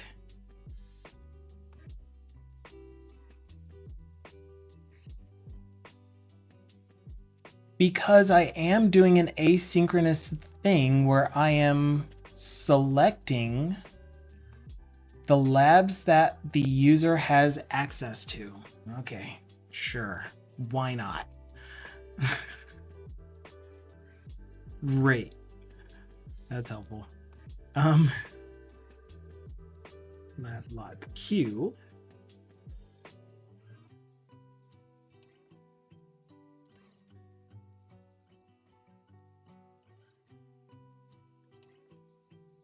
Whew. Okay, so we're going to inspect the actual query that we get here, but what I think was happening before is that the select distinct, these three things, was also doing the calculated field in there in some kind of comparison. So it wasn't generating a distinct lab lot status, it was doing some weird thing for the equals getting converted to the dot distinct. Because when you do dot distinct on a new class, it does a reference lookup. And if you're creating a new object for every single one of these, then you're going to get back that many new lab lot items that are different from each other, that are not equal. And so that's why I'm sure that's why I implemented iEquatable, but the iEquatable had some weird logic in there where it was using this calculated field. I have trouble saying calculated.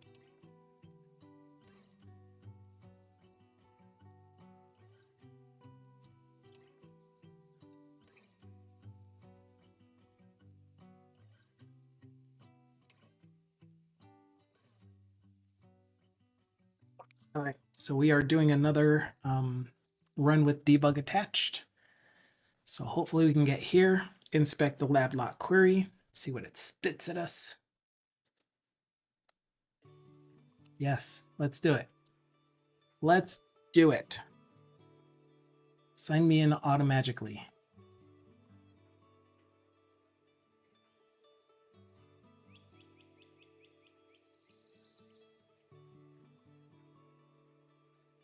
All right, record check.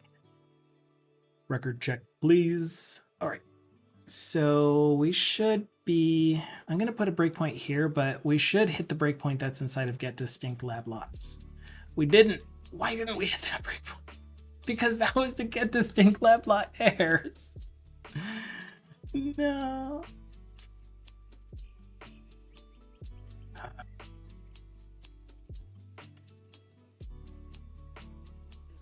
So these two really should be, oh no, because the actual query is going to be an iQueryable of,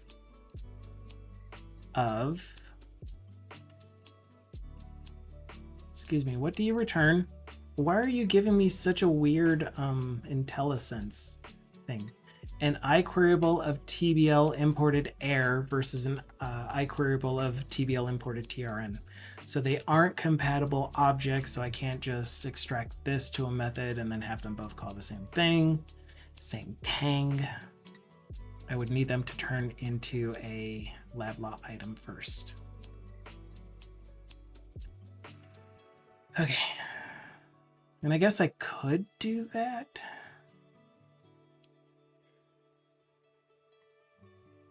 Yeah, I'll have to think about that.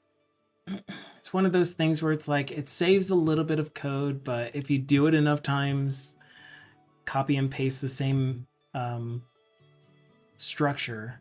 So like what I'm thinking of doing is moving this onto the lab lot query and then having the distinct order then in its own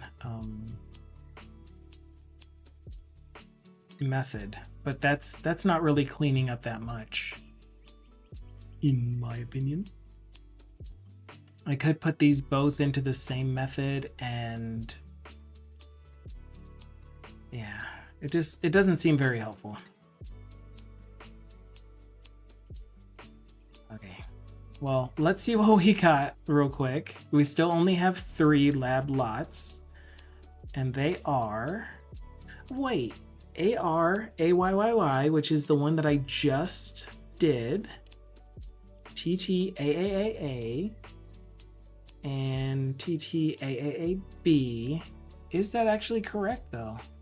That is correct. So I am getting back the correct things. I thought that I've uploaded a lot more than that. That's what the issue is. Because it's filtering by my username.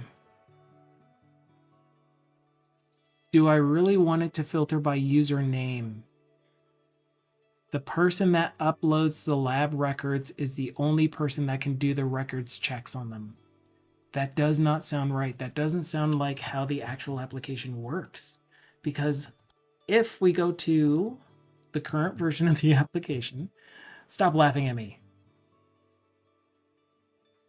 Instead, laugh with me. So this is what's currently deployed. You can see that I'm getting all of the lab lots, regardless of the user. If only there was a way for us to see the original code for how it currently works. Did I read your earlier comment, DC Aggie? You were talking about unit tests versus things like integration tests. Yeah. Man, that always sours the flippin' mood. So DC Aggie said, I'm registering for the AI hackathon and making my partner register too. Wish me luck. Well, definitely good luck. I hope you enjoy it.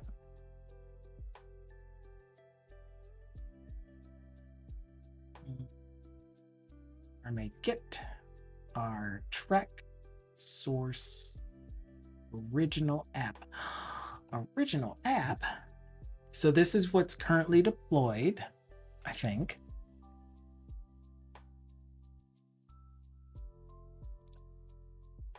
And we would be looking in the controller because back in the day when I was first changing this from JSP to MVC, I stuffed all of the logic in the controllers.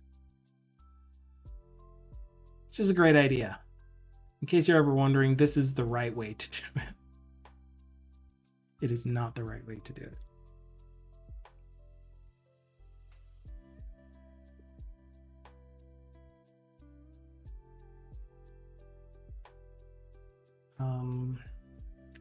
So this is record check and the approach that I took on this too. So one thing also to keep in mind is that when I was making these MVC applications, I was coming from ASP.NET web forms. And so you usually have the concept of when you do a post to a page, you usually reroute what it does so that you don't have to refresh the entire page as a post back. And that was also the old MVC style, and maybe it's still relevant, but what my post would do is it would simply forward the request to like set a whole bunch of temp data and viewbag stuff, and then send that to the get version. It's somewhere in here. So set a whole bunch of viewbag stuff and then reroute to the get version. And then the get version is where all of the, and again, doing the logic in the flipping controllers, I wasn't thinking very much. I didn't know any better. Better than the view, at least. I mean, this is the view. Or, yeah. This is the thing that generates the view.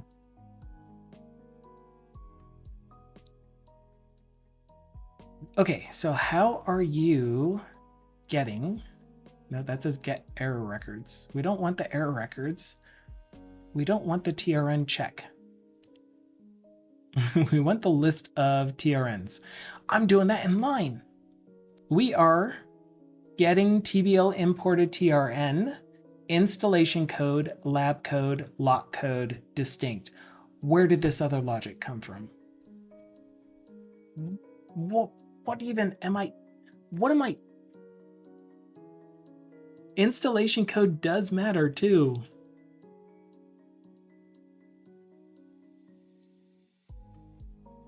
I have no idea where this is coming from.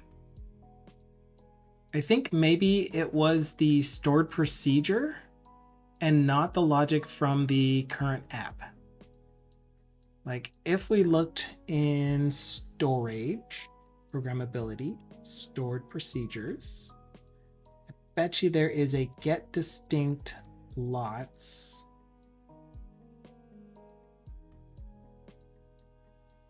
Or get lots? There isn't.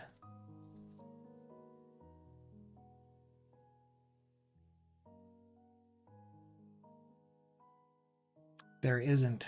Yeah, I don't know where this query came from. I just made it up.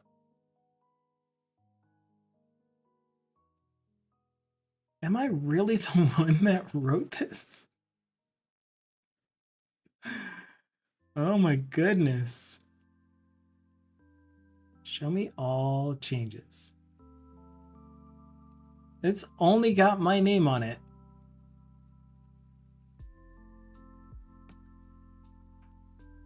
What?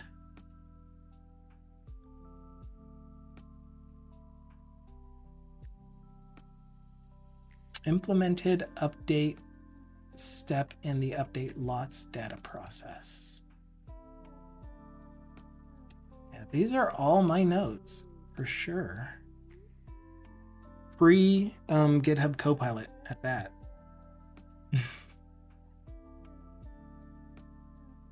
It just feels like it was someone else writing this. Oh my goodness.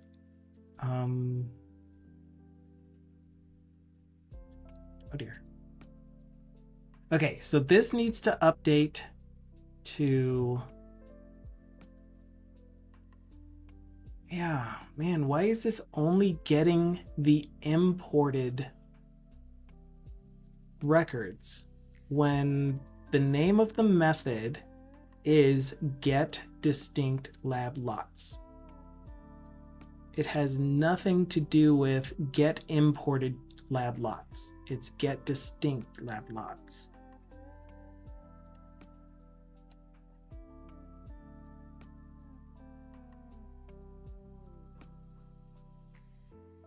I used to use M, now I use X. Man, that feels like a million years ago. Does anybody know what I was doing? Because I sure don't.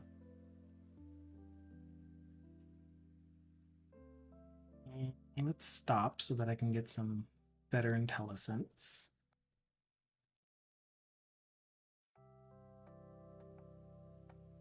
Okay, so for the imported queries, we are not going to filter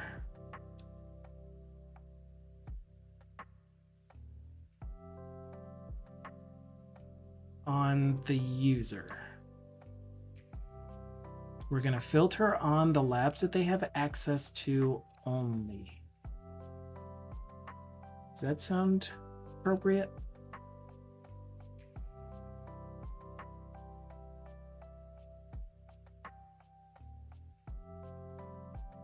Aha. Okay. So the status filter does look to be correct though. If you only have the intermediate access, then you should only be able to see records that are I. If you have the preliminary access, you should only be able to see records that are P, and final access, you can only see records that are F. This still allows for a user to be in multiple roles and be able to see all of the records. Yeah, this is good. This is fine. So I'm going to keep that part of it, the part that we needed to change. And this here, needing to materialize the list of labs that the user has access to instead of doing something like a join, also feels kind of odd.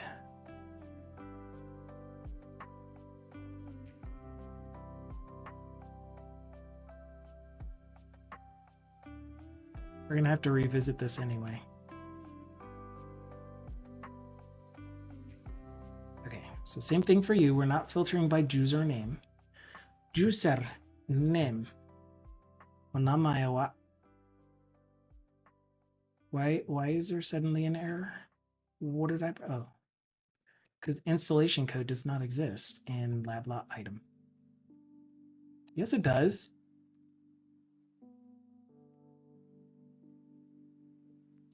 Not in TVL imported error, apparently.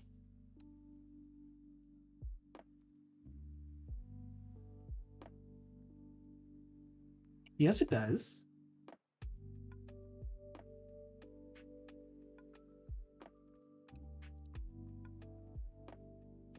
We just looked at it. What do you mean it doesn't exist on TVL imported error?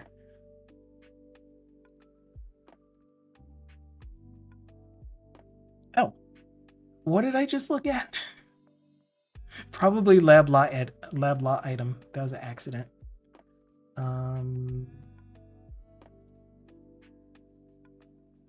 Okay, there is no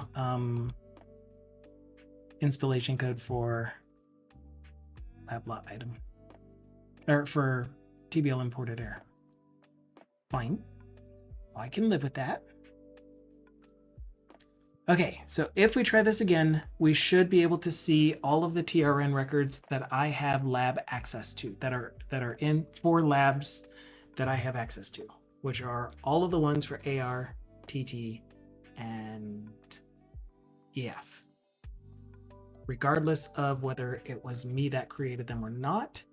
And according to the query that should run now, hoping we can see the ones that the other user created. Yes. Yes, we can.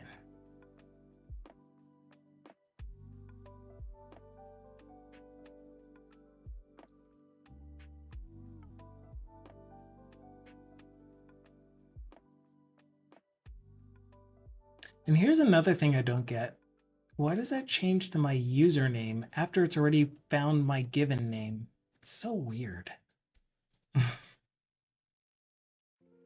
Maybe the concatenate, don't worry about that at the moment. Okay, so back to this method. This time, when we get to this, we're going to hit the breakpoint and we're going to be able to inspect the query. We're going to see that the query no longer has the username filter on it.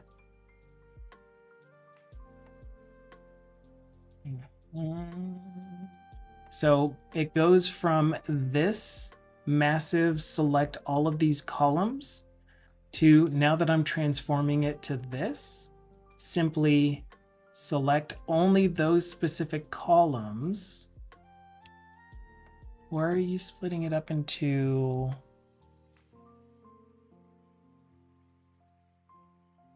a separate object though? Why would they do... Oh, okay.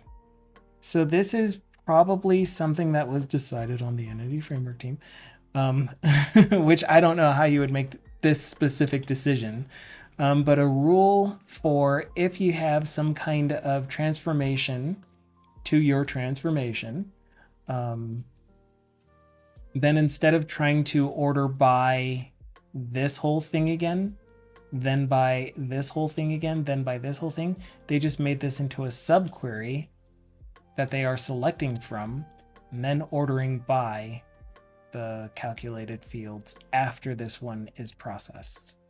It's probably faster because that means that it only has to do this ltrim rtrim once for each row that it's checking.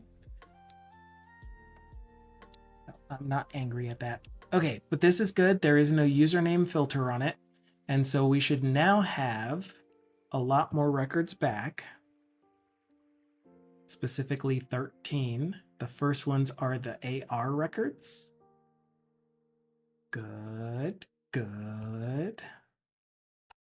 And then somewhere down here, the last 4 are the ones that we did at the beginning of this stream. And then the ones that already existed for EF and TT. Good. Okay, now then, we're going to get back to the UI with this set of data.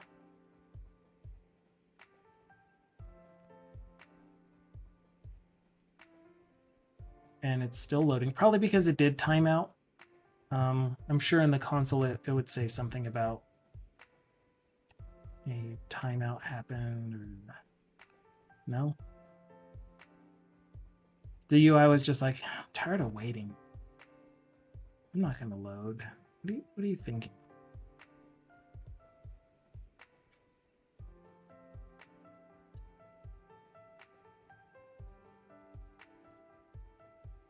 It did that too.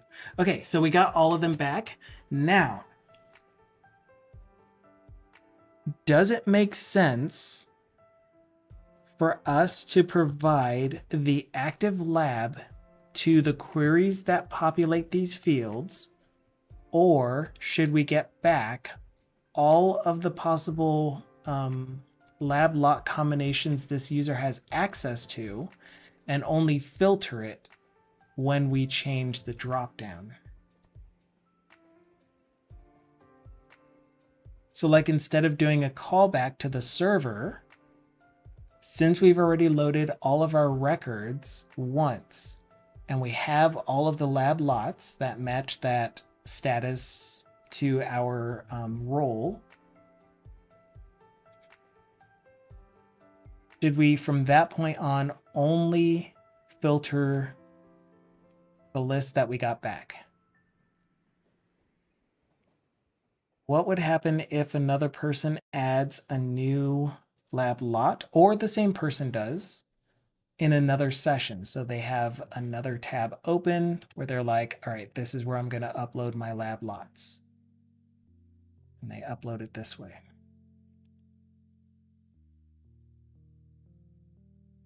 I don't have Signal R. I don't have any messaging service. I don't have any system already in place in this application to dynamically upload the records that are available. It's not an anticipated way for people to use the application. The one thing that is potentially going to be used that way is if there are multiple people entering in lab sample data at the same time. Still highly improbable, at least not for the same lab.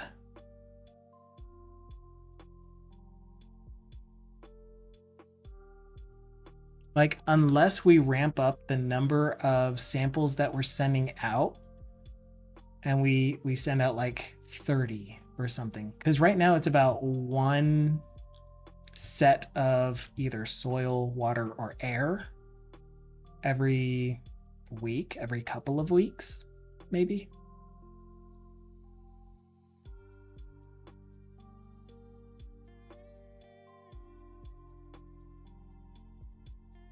So that's a tough choice.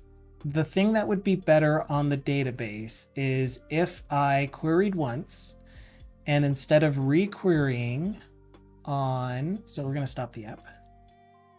Instead of requerying on lab change, we just filter. So let's see what that would look like, shall we?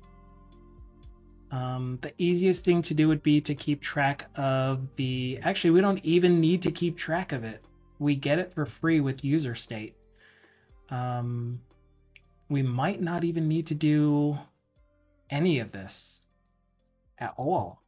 So I'm going to comment it out, make it a task, return task.completed task. And we may just end up deleting this. There is a slight possibility that we'll need to call state is changed because we're changing the value of a property on an injected state variable or injected state class, which is not directly tied to the UI until I, push up twice. Why are you still here?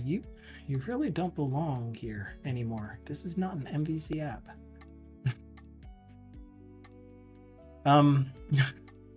Filter TRNs.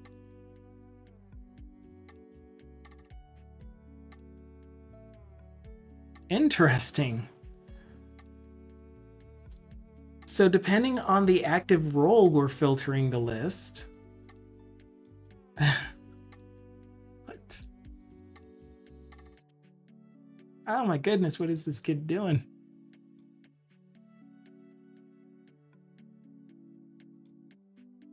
Okay.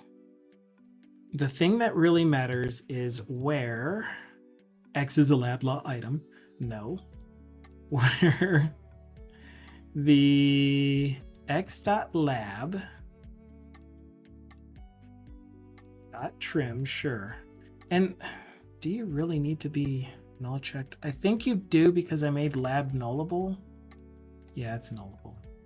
Where x.lab.trim is equal to the active lab and all of these other things. So let's put you in the place that I had been putting you before to keep track of everything.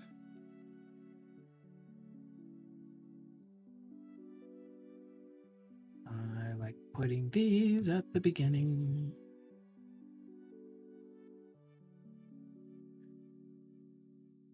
Okay, and just to see where I am ending. So essentially, this is a, I really don't need this. We saw the logic and we saw that it's already filtering based on whether the user is preliminary, intermediate, or final. But I think I have a role changer for users that are in multiple roles. So not only do we have the lab switch, but we also have a role switch. So this makes sense to do as well. Okay, so what should happen immediately is that the list that's displayed, oh, except that we stopped the app because we were in debug mode. So Control F5.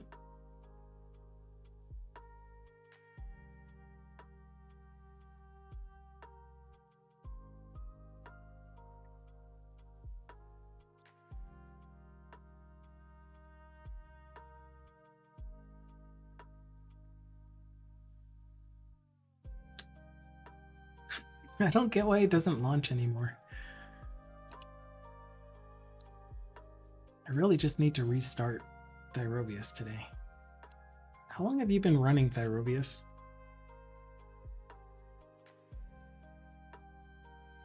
I think TBD was talking about the system that he's hosting, the alpha, we're going to call it alpha version of Liquid Sky, has been up for like 3 months straight.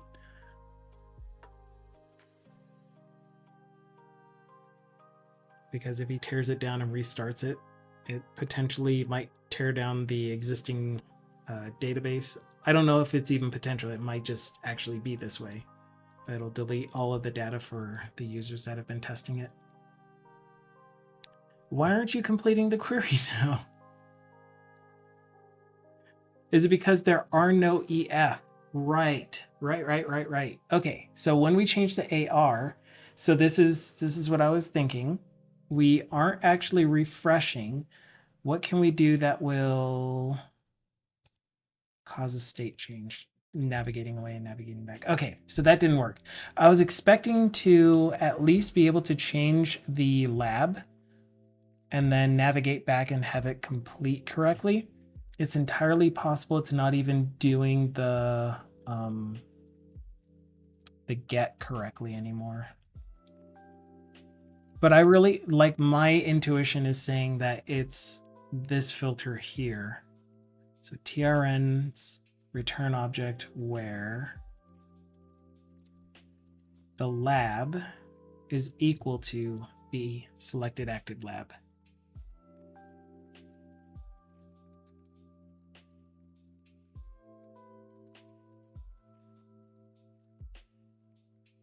So what we're going to do is find out what our current list of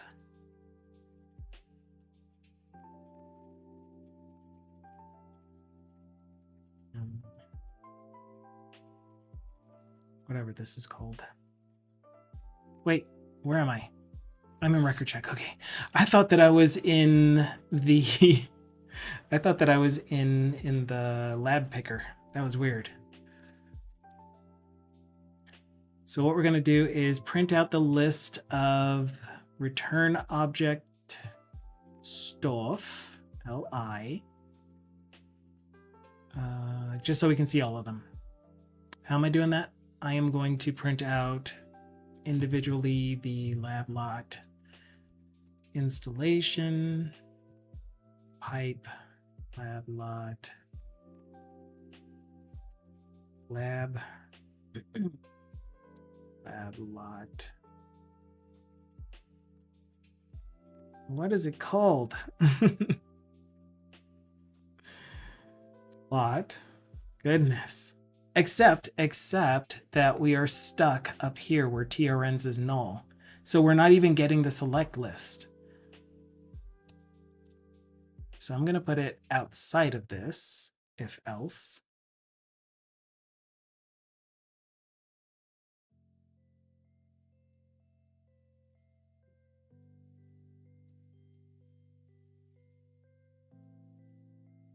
Did I break? Duh. What a special kid. Okay, so what I did was I commented out the code for doing the process of going out and getting the initial lab lot list. When what I really meant to do was on active lab changed. Just comment that out. And I am not unsubscribing from that. So what will happen is every single time we visit this page, we will subscribe to the on active lab changed. Then we'll navigate away from the page and it'll still be listening. So on active lab changed events will have the handle active lab change callback method still registered. And so it'll try to access a disposed method. What? Did I really learn that much over the past 3 years? I thought I knew that for a lot longer, but doing a code review on your old code is traumatizing, is what I'm gonna call it. I made a ton of interesting choices. And like, why do these have, oh, because those are ands. I was like, why do these have parentheses around them? Okay.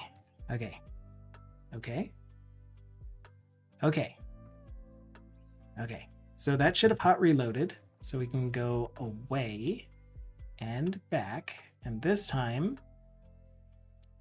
it didn't hot reloaded.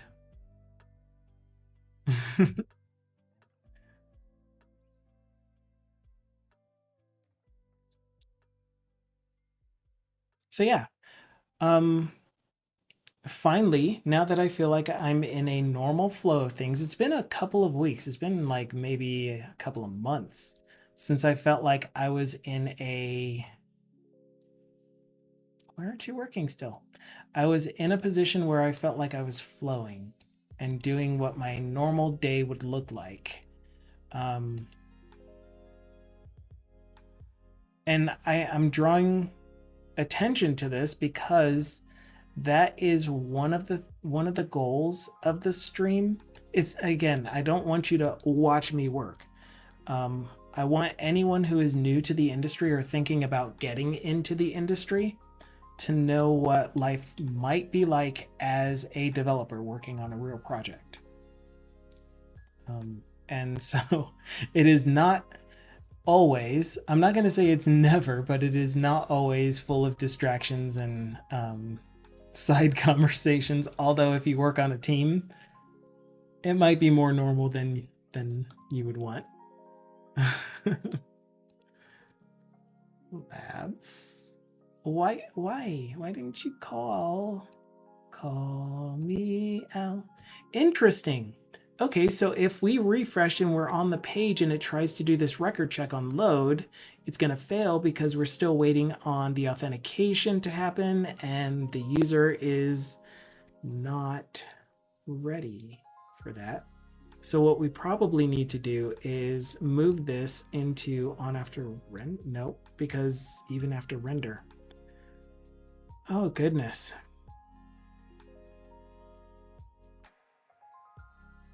Okay, here's another thought. I am going to revive this method call, but instead of performing the thing right away, we're going to see if trns, yeah, we'll do it up here, or trns is something that was not an error.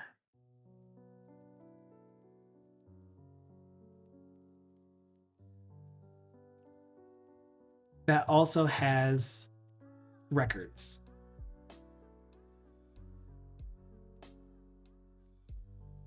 And that way, after the user state is done initializing, we have all of the active labs it will set the lab to the most recent active lab.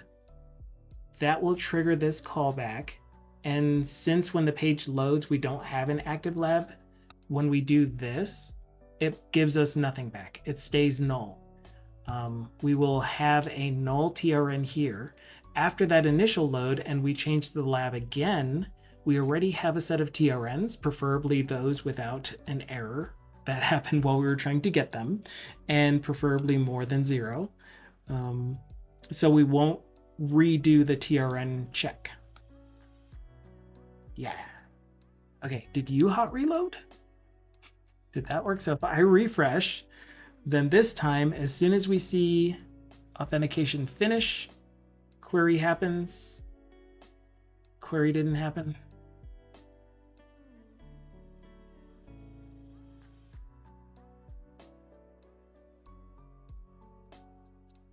How about user state dot oninitialized? You don't have an oninitialized. What other events can I listen for? On labs loaded.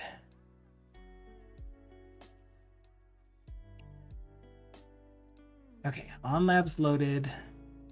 We're going to use the same callback here.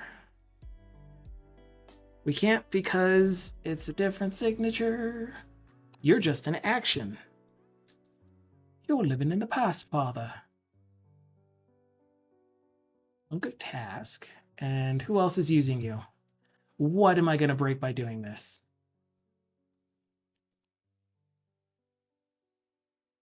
Dang. Dear.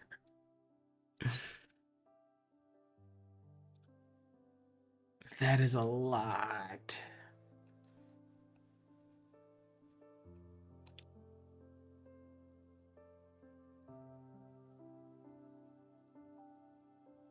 And do you have a dispose?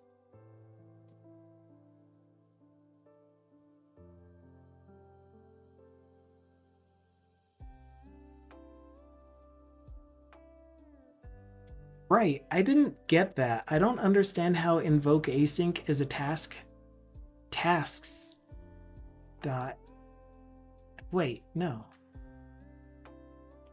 Func of task is what we want. And invoke async is a function that returns a task.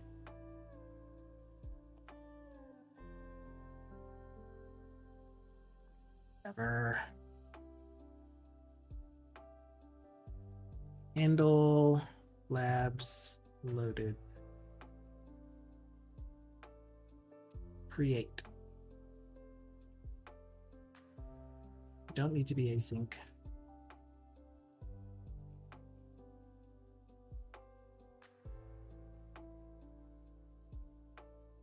You do. Thank you so much for the follow. Welcome in. I hope you're having a fantastic day so far. Today is Wednesday. Wednesday already. Goodness. We are enjoying ourselves doing some software development, some .NET stuff, upgrading a .NET framework application.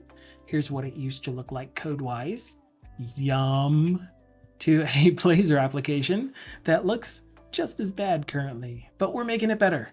If you have any questions, feel free to ask. Yeah, definitely. Especially, well, not just questions. If you have differing opinions on how to execute a, I don't know what to call it, a scenario, a thing that I have done, and you're like, have you thought of doing it this way? Have you tried this approach? I'm open for those. I like those. Yeah. I try not to get too distracted with all of the minuscule changes because there is a lot to do and a little amount of time, and I'm a solo developer working on all of these applications and they all need to be done yesterday kind of situation. But I do love hearing them. I'll at least make a note of it so that we can come back to it. And hopefully, maybe it is like if you are suggesting a thing that I'm currently working on to make it better. Scott does this all the time where he's like, have you heard of the allow null attribute? No, I haven't. But I love the syntax. It's much better than equals default bang, in my opinion, or null bang. I like how it works better. So little tidbits like that, I love them and I really appreciate them. They make me a better developer. I wouldn't hear about them unless I had you guys to interact with. So, yeah. Okay, anyway, welcome in.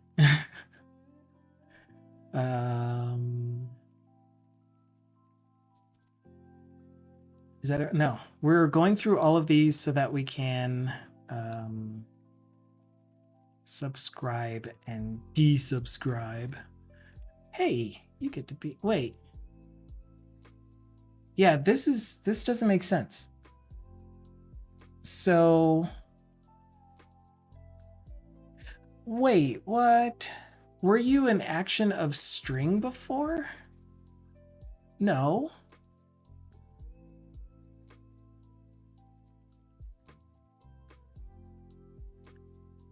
And yet your callback was active lab. That doesn't make sense at all. Oh, this is, oh my goodness. This is the page that we are on. So we can't use this one because the on active lab changed is the one that gives us back a string. What if I discarded it? Is it still angry because it's required? And I can't use string null because then that signature doesn't match. Or does it? Yeah, so it still doesn't like that. It's even if it's an optional parameter, it still doesn't like having a method signature that doesn't match. But yeah, you really aren't used. I need to evaluate all of these event callbacks to make sure that they are sending information if they have to, but only if they have to. We're gonna get rid of that. Forward you on to Jill. So you need your own callback. That's dumb. Same with you. Same with you. I'll see you in Dell. Just give me a signature. Thank you. Handle labs loaded. Which actually, isn't this just get lab lot list? What am I thinking? Oh wait, oh wait, oh wait. Okay, so this should only ever be called once at the application start per session. So we don't have to worry about this like getting called repeatedly and then calling a get lab lot list. Instead, what's going to happen is if we are loading the application for the first time to this page, then we're going to try calling this. It's going to immediately return as user state.activeLab is null at that point in time. And once the labs are loaded, then it'll run that method again. Yes. Yes, that makes sense. Okay.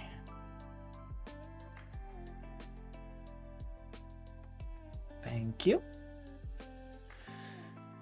Always unsubscribe from your event callbacks. Keep that in mind. Okay, so you there are going to be a pass. So this could have been dangerous, by the way.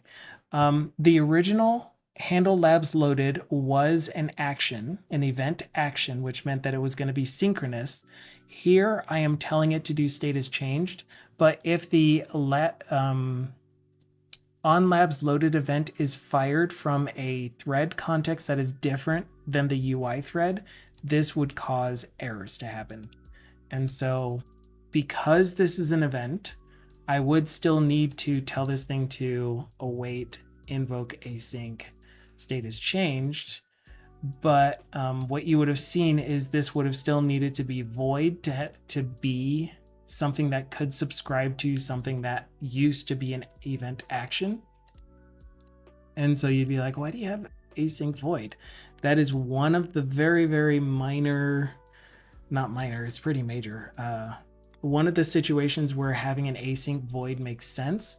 But if you can do it differently, such as in making your event instead of, you can make your event a function of task instead of an action of something, then you can handle it in an async way. So your actual method call can be async. And here is another example of using async void. So that's going to get changed. Oh, no, it's not, because that's on a timer. And it's the timer that's forcing me to use a void method callback. Summon a biscuit. Anyway, word to the wise. Word up, yo. Okay. Stop that already. Invoke async. State is changed. And again, if I am wrong with any of these things that I say, which I am okay with being, I want to give you truthful information, things that I have just found to be true through research, through experience. But if you know differently, if you know something that says that is incorrect because here's the actual thing that is true, please let us know. I don't want to give you misinformation, malinformation. When I speak of these things, hopefully I am doing so from a place of, this is what I've run into, this is what my research has shown me, but I could be making it up and I don't want to be, but I could be.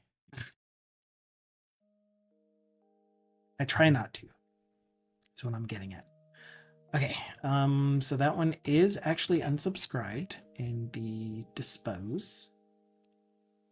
I'm going to have to go through all of the classes to make sure that if anything is subscribing to something, it is also unsubscribing from it eventually. Task. Yes. Unsubscribed. Yeah, and this is another one where I don't know exactly how it operates or why I'm doing it this way, but I don't know how it truly functions where we use an anonymous method as the callback. Since it's an anonymous method, this isn't really the same instance of the method that I registered with. So am I really unsubscribing correctly here? Most likely not. So what I have taken to do is make sure that I use for any methods that have expected parameters, I just go ahead and create the method callback separately, even if the only thing it does is state is changed,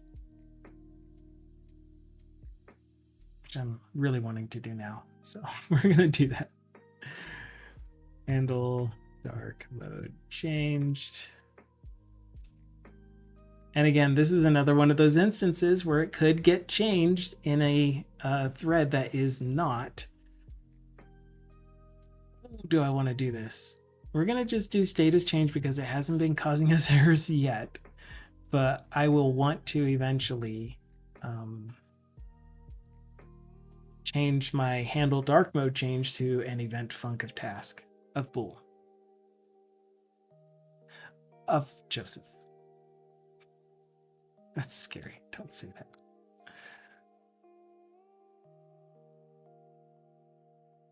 Okay. Good. More. That is a lot. What was I thinking? So I'm going to have to do it here too. We'll pick these up when I go through all of the event registering and deregistering. Right now we're focusing on trying to get this list filtered by the active lab. Man, I want to do it now though. I keep wanting to write Taka. Do you guys know Taka?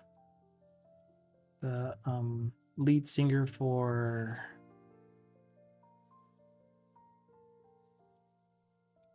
I had the name of the group right at the tip of my tongue. What is your group's name, dude? So not the monkey person from Land of the Lost? Yes, the monkey person from Land of the Lost. Okay, we'll go with that instead.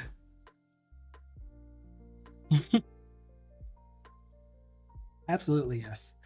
I really cannot remember.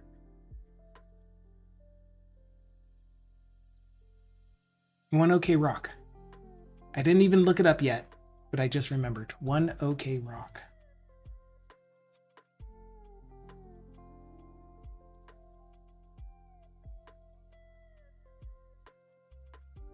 I'm looking for a deregister. Gooch. Okay, so that is everything. I hope. I so hope.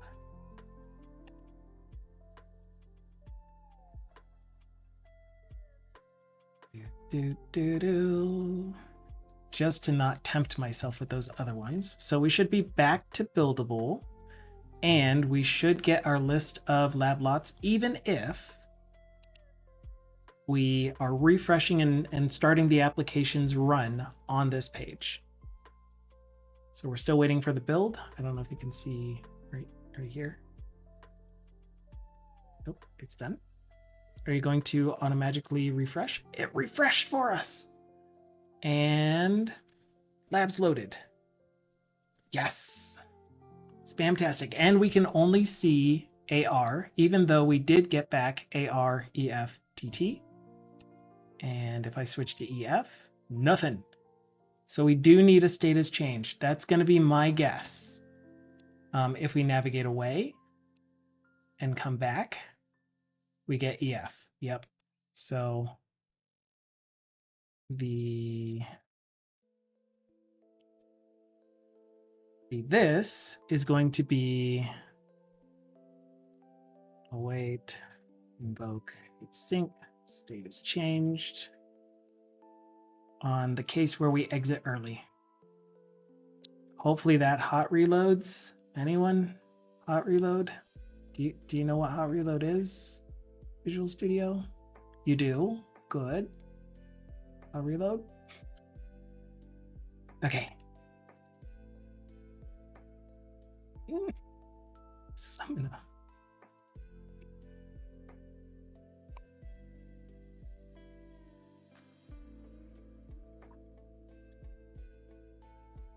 Oh.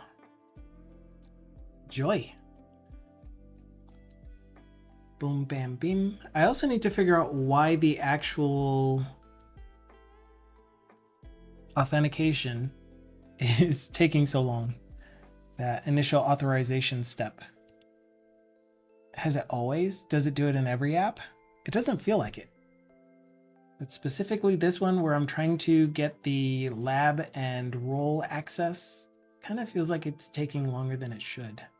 Okay, AR, yes. EF, TT. So that status changed was necessary. Again, it's most likely because we are accessing a property of an injected variable, of an injected object. And we're trying to use that to control our UI. So when that property changes, if that property value changes, we are not actually, the UI doesn't know about that change, only the code behind and stuff. Use your own terminology. I don't know the right words to say, but it worked. That's exactly what we wanted. Let's get rid of that debug stuff, which is here. Great. Great. And yeah, why do you have a bang? Why do you have a null forgiveness operator when we're doing a null check here? What is this kid doing? Okay, let's do a commit. Copilot, what did I do?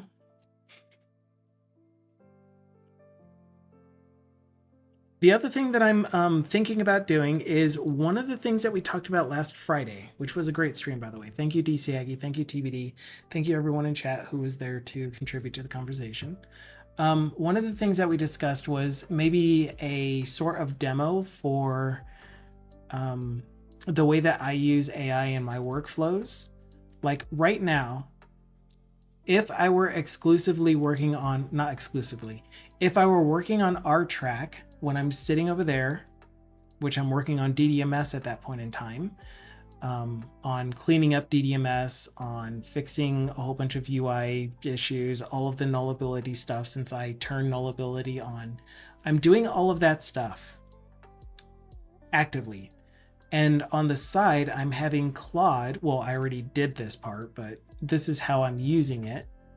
I had Claude generate an AWS S3 library that allows me to connect to AWS S3, read the directories, list the files, show the versions, upload files, manage the files, to delete them, to change the metadata on the actual files themselves with versioning turned on. And so it generated essentially on its own with minor input from me. I mean, I guess it's pretty major when you look back at it, but with not as much input from me, and it was successful from what I could tell. I took the code that it generated, put it into an application, turned that application into a library with a sample application. So it was a prototype, now it's a full-on library. And I had it generate the documents for integrating that library and utilizing it in an existing Blazor application. So what I'm doing, as soon as I'm done with the DDMS cleanup, which I thought I was going to be done Monday, first thing Monday, but here we are on Wednesday and I'm still doing it. But as soon as I'm done with that, I'm going to read through the docs and try to see if I can just use the library as is. I created a build pipeline. It's already generating a NuGet package for me. Everything is ready except for DDMS. So maybe I'll do that on stream just to show the kind of output that I got from interacting with an AI solution.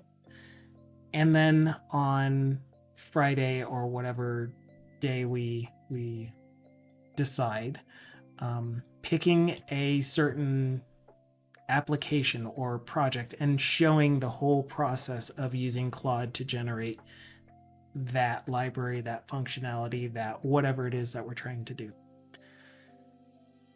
So just let me know what your thoughts are on that idea. If you're just totally like, don't do that, you're gonna get ostracized, you're gonna get shunned. Or, yeah, that would be pretty cool. I would love to see that. Or if you just don't have an opinion and don't feel like saying anything, completely okay too. Absolutely. Okay, so yeah, still no hot reload. I cleared off the UI and we still have stuff in the UI. Why? Just hot reload. So I just refreshed. Ampersand. It's still there. Nani?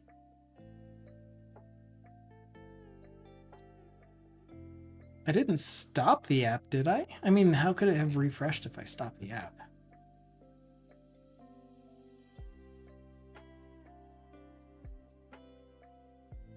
Hello?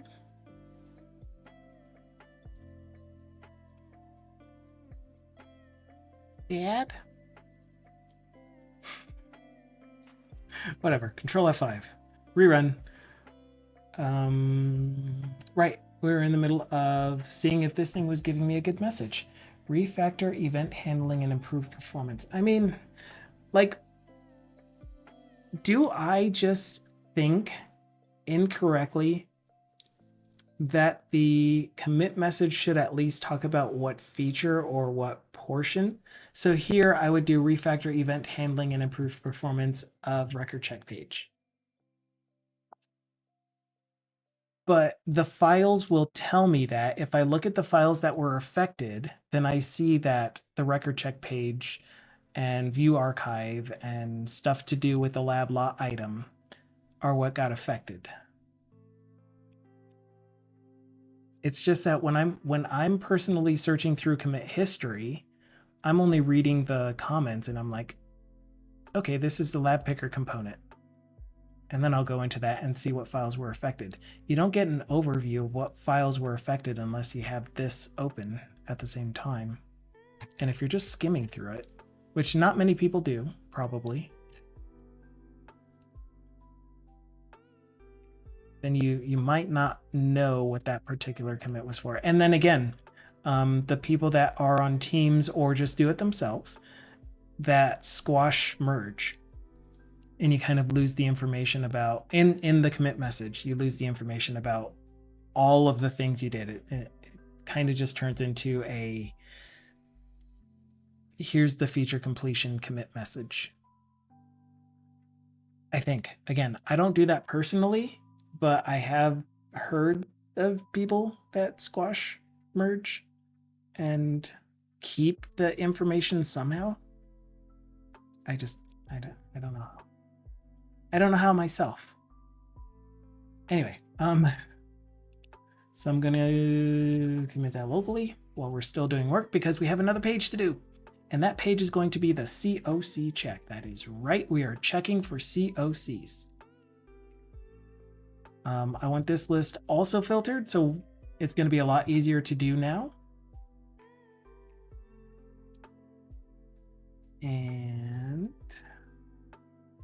the way that we're going to do it is filter TRNs is going to get updated to look just like the one that we just did for record check.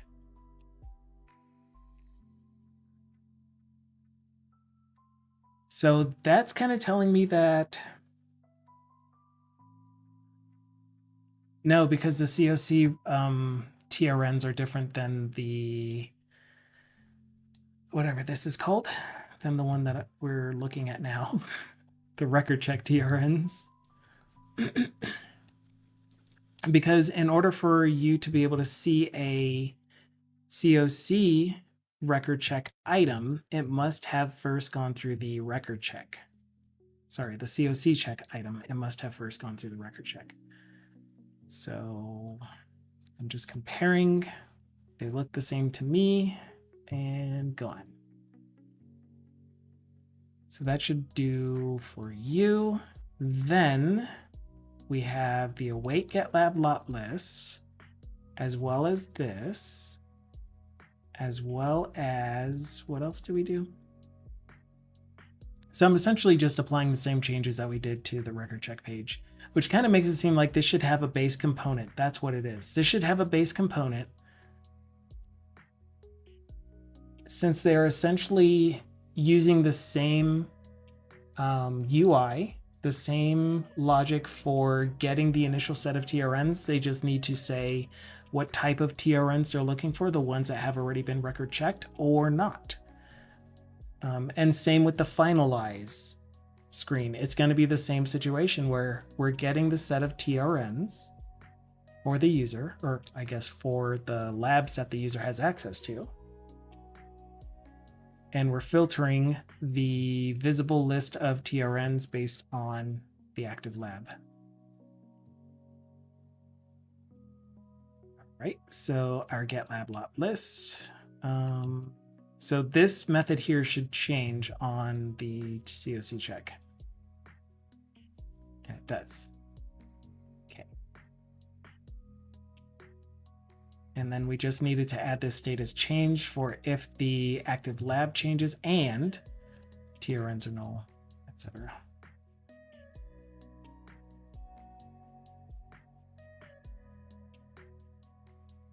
And are you iDisposable? This one was iDisposable. Why didn't you? Why? What was the other one not? Hello, Dukasoft. Hope you're having a great day. It's Sir Labalot. Labilotty. These are unused. May as well clean them up while we're here. Okay, so we just test to see if this works, where the page is loading. We have no TRNs, page finishes, and then the TRNs list is populated with only the one for the active lab when it loads. What does that say? Records check on the button. Okay, we only have TTs, EF, ARs. All right, what should you say? If we are in COC check, you have to log in every 10 minutes, even if you're actively using the app.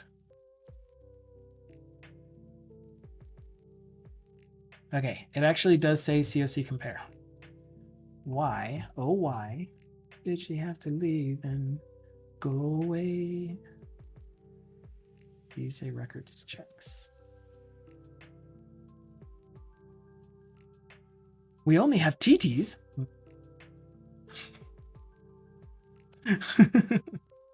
Left my ruler. Oh dear. New feature just launched for the system I inherited from a developer from a different team that passed away. Odds we have problems in production? Is it an application that was developed by people and or AI? You're going to have issues in production.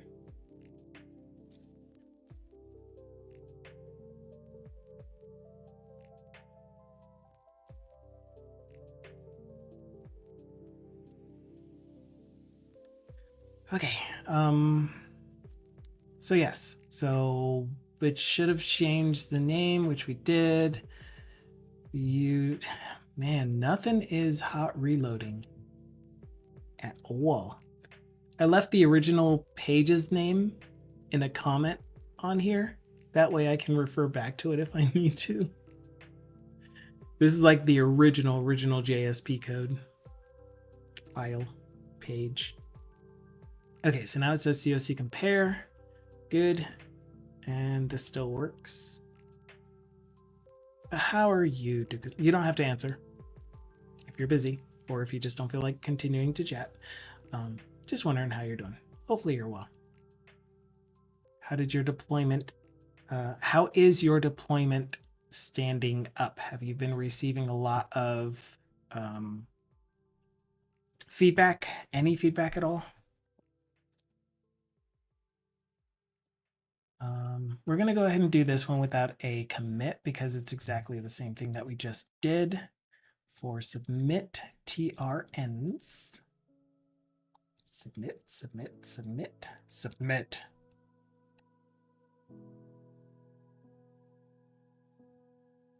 Why don't you have the filtered TRNs? It's exactly the same thing, he says. Mom is exactly the same thing. What's that even mean? I have received 0 complaints so far. That is good. No news. Period. ... Where are you? You're directly under here. DC Aggie says, it was developed by person, and I've bolted on a fast search feature since the original search screens loaded the entire database into memory as POCOs, rendered the entire database to the client as table rows. I used to do this, and then used JavaScript to do searching, sorting, paging in browser. That obviously won't scale, and we were to the point where the page would time out before it even has a chance to subject the browser to the abuse. I used to do that. I am not proud of it either. Not saying that proudly. Mistakes were made.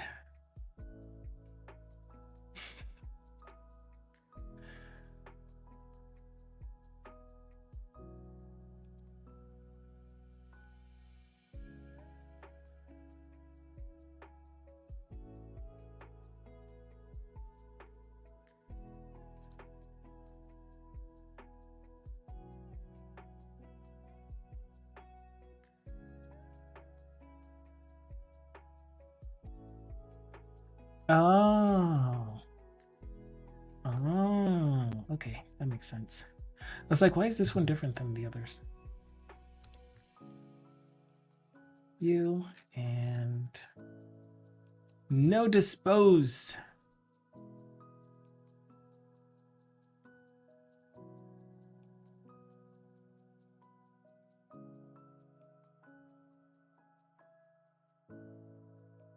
And now we use you. The actual page. TRNs is null, TRNs was error, still have this null forgiveness operator. What even? Filter TRNs is an object with count 0. Otherwise,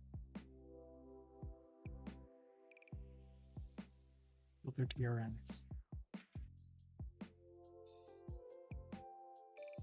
Okay, that should be it for the submit TRN page. I wonder if the TSP pages have similar logic.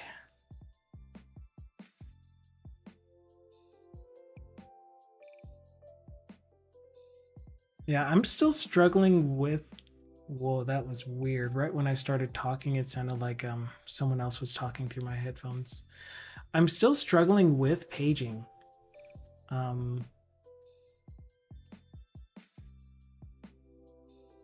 Actually, are there any already for AR? Good, good. There are some ready. Wait, that says records check. I want to submit. Okay, so there are some ready for submit in AR. In EF, there are none. In TT, there are none. Maybe we can, nope. We have to actually pass these record checks, and I don't think they're going to pass. Yeah. Yeah, that's a no. What about the COC check? It's not going to find a chain of custody record. Yeah, because there are no sample matches with that method. And I think this one is specifically because the method number. Maybe we looked that up. I don't remember. Oh, field ID is blank.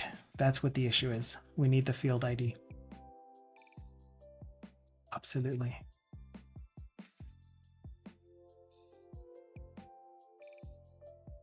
Okay, but this is cool. This is good. TSP check. Yes. You also. The problem is that there are no records that are these TSP records. And what a TSP is has to do with air. No, not Air Force. Dang it. It's so difficult because TSP is a financial savings program type thing, an investment program, a retirement plan type of situation in the government. Particulate.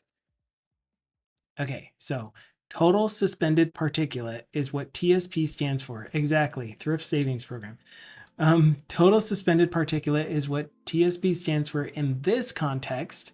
However, so what that means is that all of the TSP stuff that we find should be related to air quality samples. However, they have been using regular data, whatever regular data stands for. They've been using regular data as the way that they submit air quality sample checks. So it's almost like we don't even use TSP at all. On top of that, biota, animal samples, plant samples. So things that are organic and living, not dirt, not air, not water. I don't know that we even use these. And this is one of those cases where it's in the original application. We do have archived TSP stuff.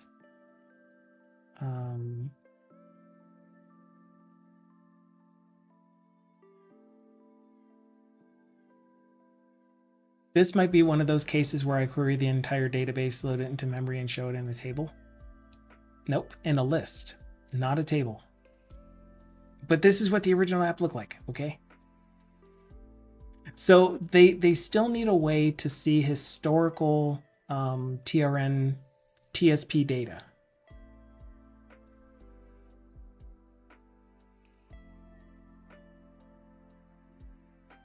But it kind of seems like they don't use this. I vote yes. If a virus is living, then fire is living. Oh, yeah, but is fire living? I mean, I have an argument for that I'm not going to share.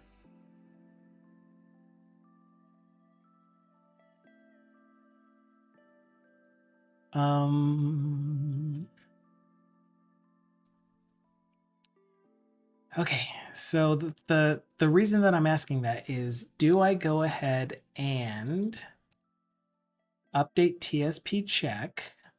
I mean, it doesn't take that much effort, so it's not like the hardest thing in the world to do.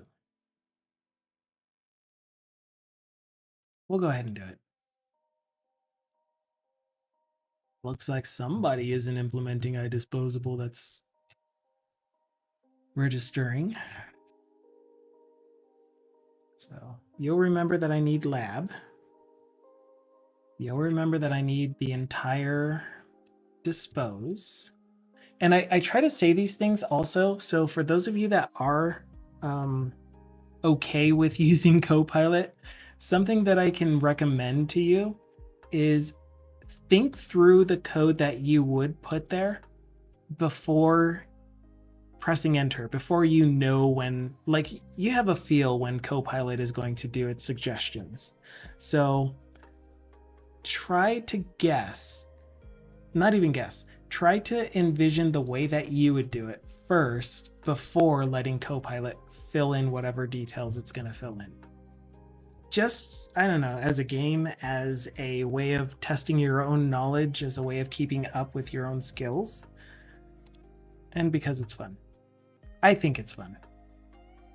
I love getting surprised by what Copilot generates on occasion. It's not always right. Many of you know that as well. But that does also help you with when Copilot doesn't output the thing that you're expecting, being able to be like, well, here's where it's incorrect. So I can take some of this, but I'll replace this stuff. Might make that workflow a little bit faster.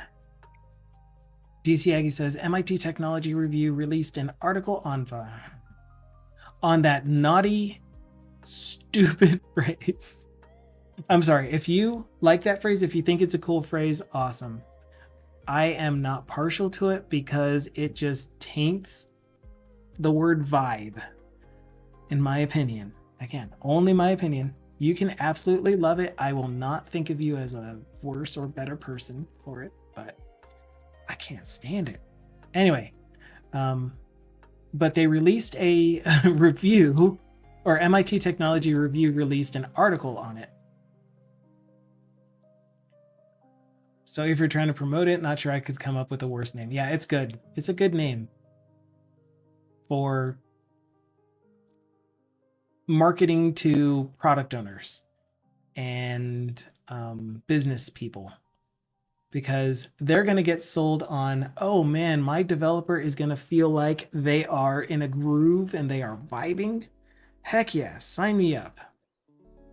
Let's start this program in our company. For the actual coder, like if it's me, I don't know about how any other developer feels about it, but I know how I feel about it. And my mood is typically vibe. It's typically chill, relaxed. Even though I can get animated, I can get pretty, I don't want to say aggressive, but I think it's how it comes off. I can get pretty aggressive with some of my values.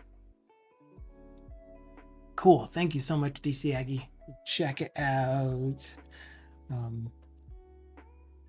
Speaking of Discord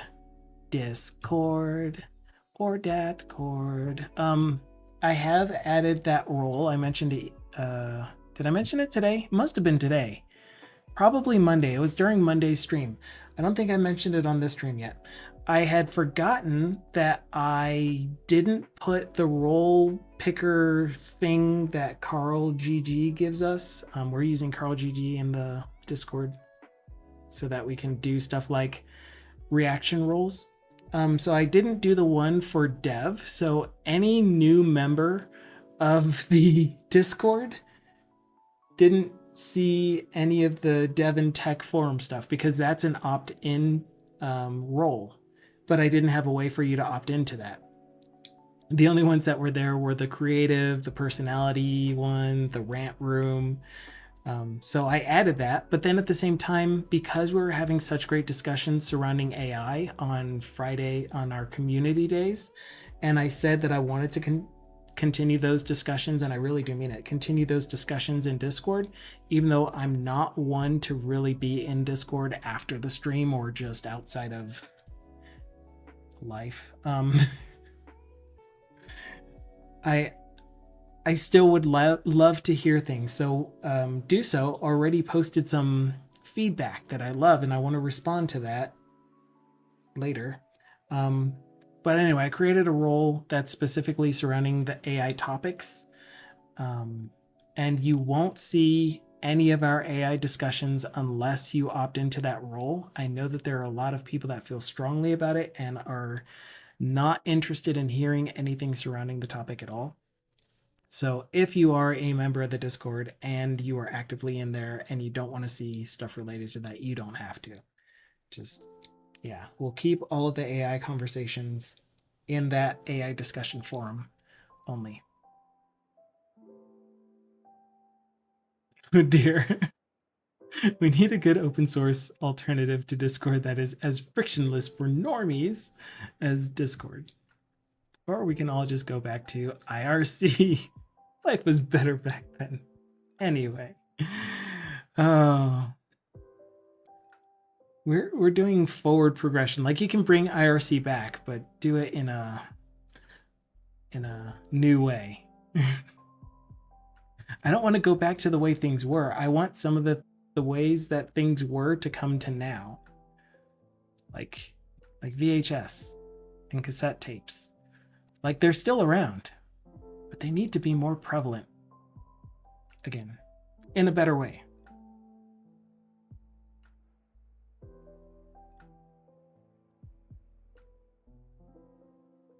IRC in a terminal using VI key bindings. If it's easy, it isn't worth doing. DC Aggie, no. Bad. No. Our mantra here is flow, vibe, enjoy yourself. If you don't enjoy what you're doing, I don't know. Add something else here that is opinionated. That tells you what you should be doing instead. Okay, we're updating these, but we're not going to test them out. We know that they've been working all along, so we're done with this one. We need to go to the submit TSP submit submit TSP TSPN. Also, Googling AI vibe might get you more than you expect. Oh, Googling AI vibe. That was so hard to parse with my little brains. Is it a search term that you are recommending we try?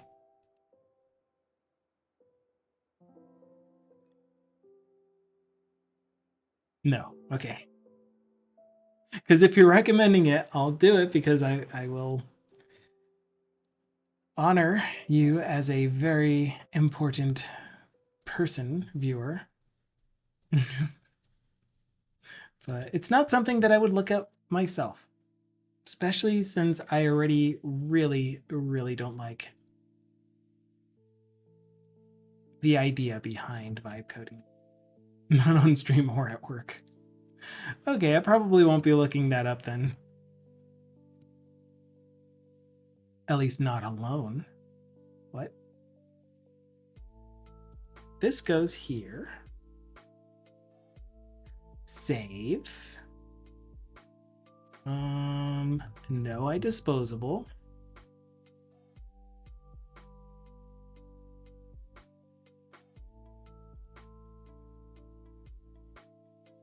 Public void dispose. And do you remember that I want invoke async? Do you remember that I want this to be filtered TRNs? You can't do it when I'm multi-carroted, can you? All right, and I think there is one more page, which is the submit email TSP. What is unload TSP? Do we have unloads up here? Yeah, did you see that? I'm struggling with this side menu. I'm gonna need to do something about that.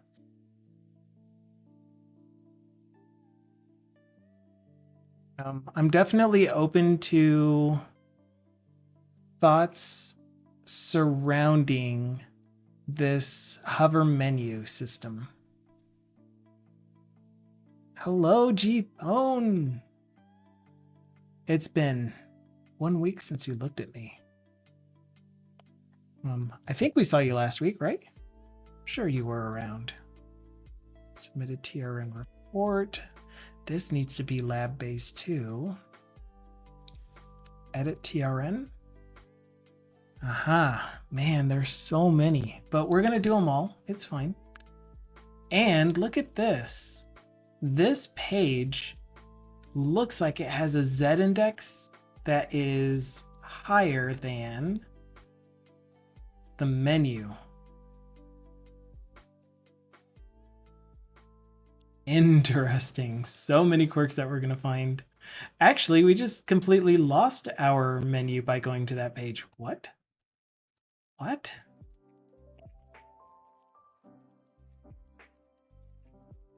That's Bupkis.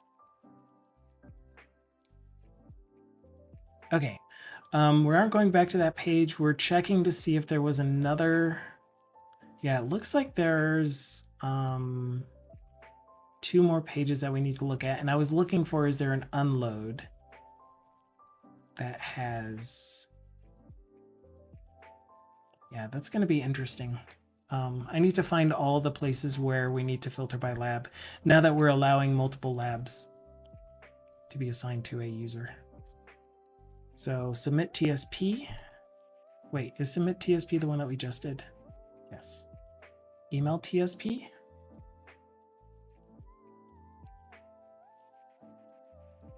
So is email TRN and email TSP, are those two the same? And what is TSP export? What are these menus?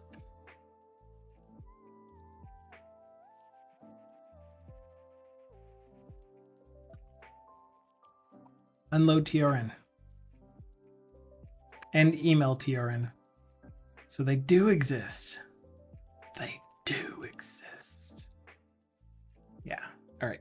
So we're going to do this page. And I wanted to see the route for the TSP email. It is TRN export. What? TRN export for both unload and email. And TRN email. And welcome back to Lurk. Thank you so much, 8-Bits. Shout out to 8-Bits per play. If you have not seen an 8-Bit stream, you are missing out. Sometimes you'll see an iguana or some kind of lizard. I don't know what kind of lizards you have. 8 bits per play. Your coming was foretold. But 8-Bits works on cutting edge Unity stuff, latest Unity editor, even before it was released, even before it was announced, he was already using it. He talks directly with some Unity team members on occasion. He is working on asset building, making a game, learning whatever he can because he's just amazing. So check out 8-Bits streams and enjoy yourself there. Yeah. What am I going to do about it? Okay, so we have unload TRN and email TRN. It's starting to get a little busy over here in my menu. A wizard enjoying dialogue systems currently for games and learning the pain of older .NET GUID tooling. Oh, we love GUIDs.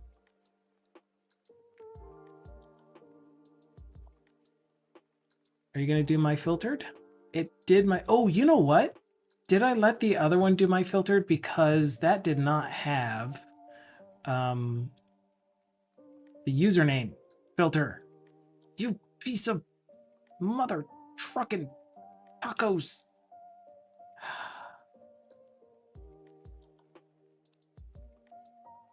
Yeah, this really needs to be extracted somewhere because it's used everywhere. Everywhere.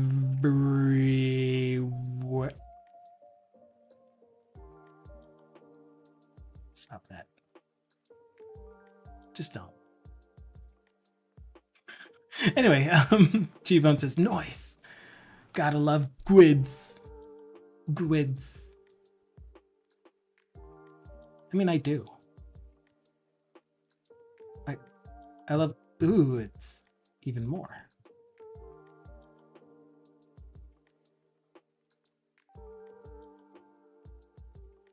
Doing fantastic. I hope you have been doing well also. We are getting our vibe coding on.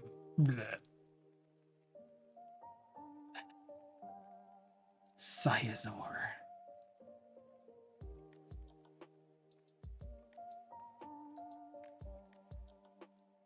Time to demo the feature I built using ChatGPT as a non-driving pair programming partner. Okay, so you went and did it yourself. And you use ChatGPT though. Oh, right, because Claude costs money. But that's cool. That's very cool. I use ChatGPT to do all of the building of XLlama. That was a process. That's the process that the experience I think a lot of you are indicating you have when you work with an AI solution to generate code. There was a lot of push and pull. I needed to read through Python that I didn't understand and try to figure out what the underlying issue is and tell ChatGPT, I think it's here. And it's like, oh yeah, you're right. So try this, which is the thing that I told you to do last time. That doesn't address the thing that you just mentioned. It's like, no, you missed it.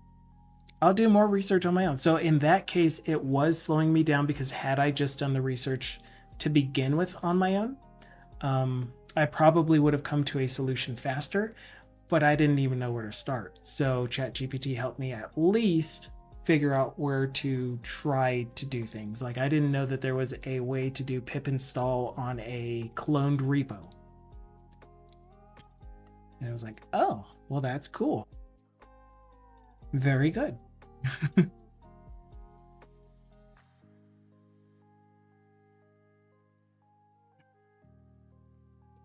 Okay. All right. You win.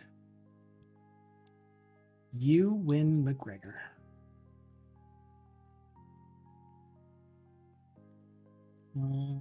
You and you and you. Thank you. Why do you keep missing this one? So inconsistent. Okay. We aren't using it, so we need to go to the UI. Use it here. And yeah. Dang it.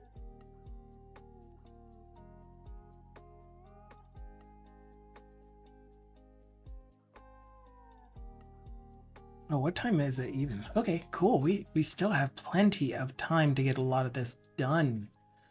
Oh, it's nice. This is very nice. Okay, so we're gonna do all of those things. What, 3 more times I think we saw? So there was TRN unload. Was TRN export one of them? TRN export. You know, I should just be looking for select list items equals underscore TRNs or select list items equals filter. Yeah, so here we go. We have TRN export, TSP export, and unload TRN. Makes perfect sense. So you are all going to get changed out for...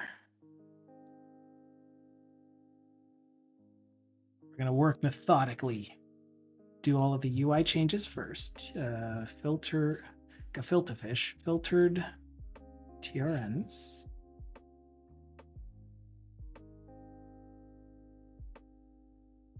Right, and I may as well get rid of those bangs while I'm here. Hair's getting too long again. By bangs.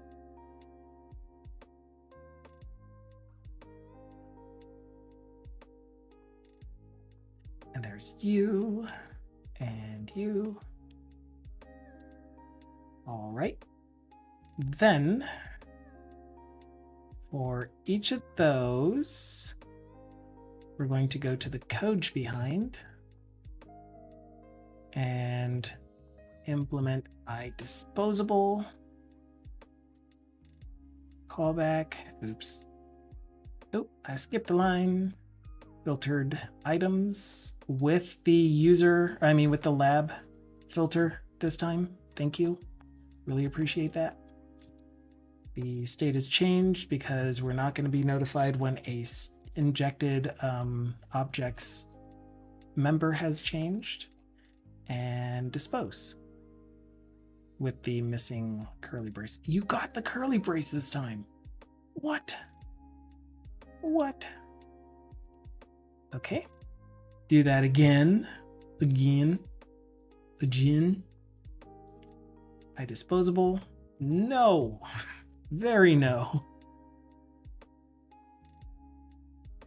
Filtered TRNs with the lab filter. Callback.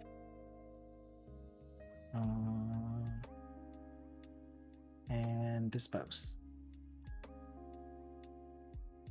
No. You were doing so well. My hopes were so high.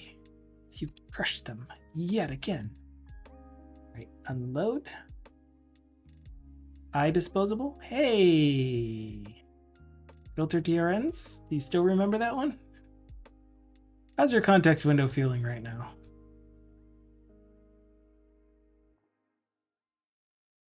My context window is pretty clean. Thanks for asking.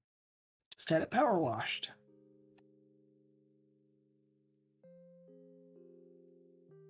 Oh. Do any of you have your homes power washed? For those of you that live in homes, in houses that you own. Or, you know what I mean by own. So I was considering it, and then I saw how much they were trying to charge me for it. And then I was like, I'll just use a hose and spray the walls. Maybe a little bit of soap.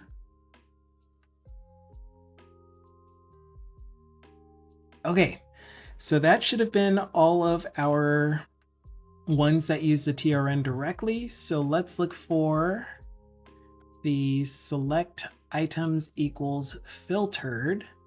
We'll verify that we have updated. Oops.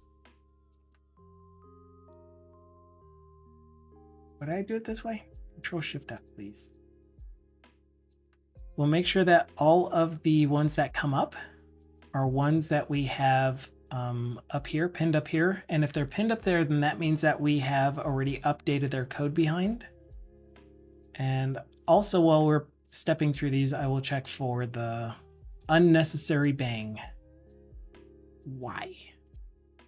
Hawaii. What's different about these? What's different about you? Is it a parentheses? Something feels different about line 19. Oh, the @ symbol. Since this is nested, we don't need the @ symbol. We're already in C#. That's fine. May as well clean that up too. And there's a bang. Okay, email TRN.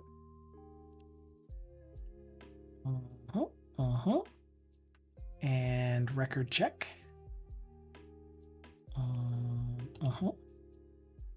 And submit TRN. Good. Submit TRN. And submit TSP. Submit TSP. Oh, it got dark suddenly. Whose shadow looms over me? TRN export. Filtered lava lots. This looks very different. Does it look very different or just different? This is one that we have not done. So I'm going to want you to be open. And we'll skip you for now. as we'll do filtered lab lots. I mean, filtered TSP check. Should be 2 more only, which are TSP export. So inconsistent, man. Oh. And unload TISP. TISP?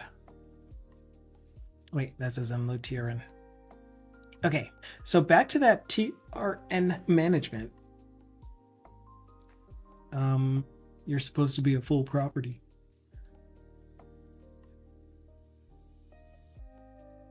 So you should have a filtered TRNs as well. But this is based on... Aha. Is this final role only? Or is this like an admin page? I don't have it behind an authorized attribute. Do I have any of these pages behind an authorized attribute? Is that what was going on? That's why my authorization is being weird, is because it is in underscore imports. So it's applied to every page. I like that-ish. But what if there are pages that have specific roles only? I don't know what happens when you have multiple authorized attributes. Or attribute authorized.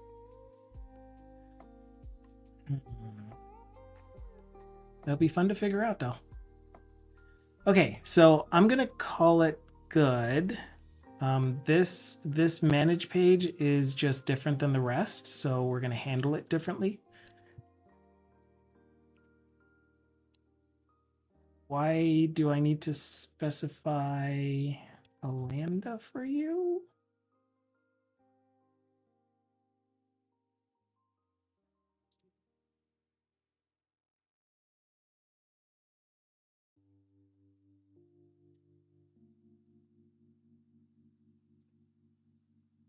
Oh, is it because you have an optional?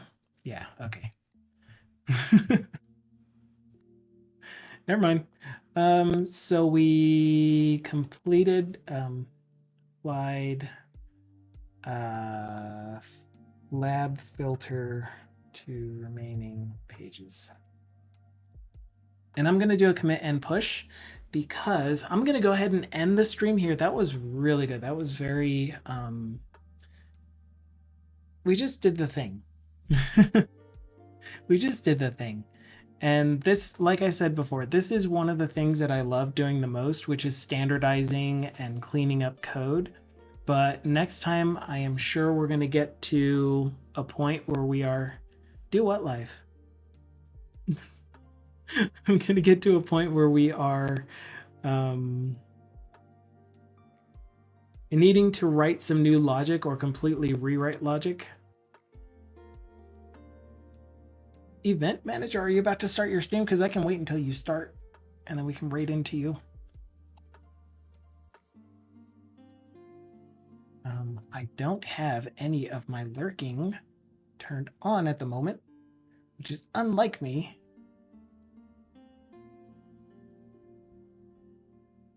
Why is Chrome not opening?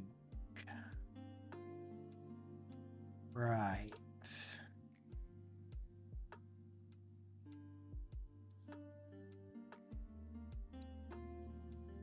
Okay, cool. So, I'm gonna try to make it over to your stream. I'm gonna have to restart as soon as I get there though, just so you know. But we'll wait for you to go live if you haven't already. And then we'll raid over to you. Except I can hear myself because I'm on your suggested channels. All right, so while we're waiting for 8-bits, I'll keep my eye over there for when he goes live. we will do it live, as Gbone says. I'm in debug refactor mode today, like always. I mean, yeah, that is what I am predominantly doing for as a job. And I just love this work. I do love creating new features and functionality, but I don't know. This is just my calling, is to make a tangled mess of stuff into something manageable and clean. And demo went well, says DC Aggie. Awesome. Well, if you want to, like, that's another thing I want to use community days for, hopefully going forward in the future. If you actually have a topic to present in a meetup style kind of presentation, I would love to give you the floor, give you time to do that, since a lot of you, I mean, we do have a ton of streamers in our community, but we also just have developers, and developers that don't want to stream per se, but they do have something that they want other people to know. They have expertise in certain fields. They have methodologies that they think should be more widely adopted. So I want to give you a platform where you can essentially do a presentation of whatever that thing is on your own, and receive feedback, receive live comments, but mostly for the purposes of sharing your knowledge and expertise with other developers, and your opinions, of course. So yeah, okay. Well, 8bits did tell us that he is now live. He's working on his 2D game. It looks awesome. It looks so good. I love Metroidvania style games. They make my heart happy. Okay, so we're going to read out to 8bits. Thank you all so much for being here. If you missed some of the stream and you do want to watch it back, it will be posted to YouTube. And of course, the VOD will be available immediately after on Twitch as well for some time. And you are definitely welcome to join our Discord community. You are not required to in any way. Here is the YouTube channel that has all of our previous videos. Nope, we aren't going to get it. Just kidding. It's at 11dline, dang it. https youtube.com at 11dlion. Okay, so it's at 11dlion. Someone took one lion for whatever reason. Oh yeah, and I guess if I didn't finish my thought, DC Aggie, you're definitely welcome to give that same presentation on a community day if you have the time to and desire to. But we're gonna head over to 8bits. I need to turn him up so that I can hear him.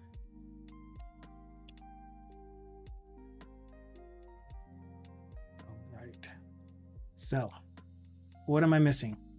I said all the things. We have Discord, we have YouTube, we have the next day that I'm streaming is tomorrow at 9:30 a.m. UTC -6.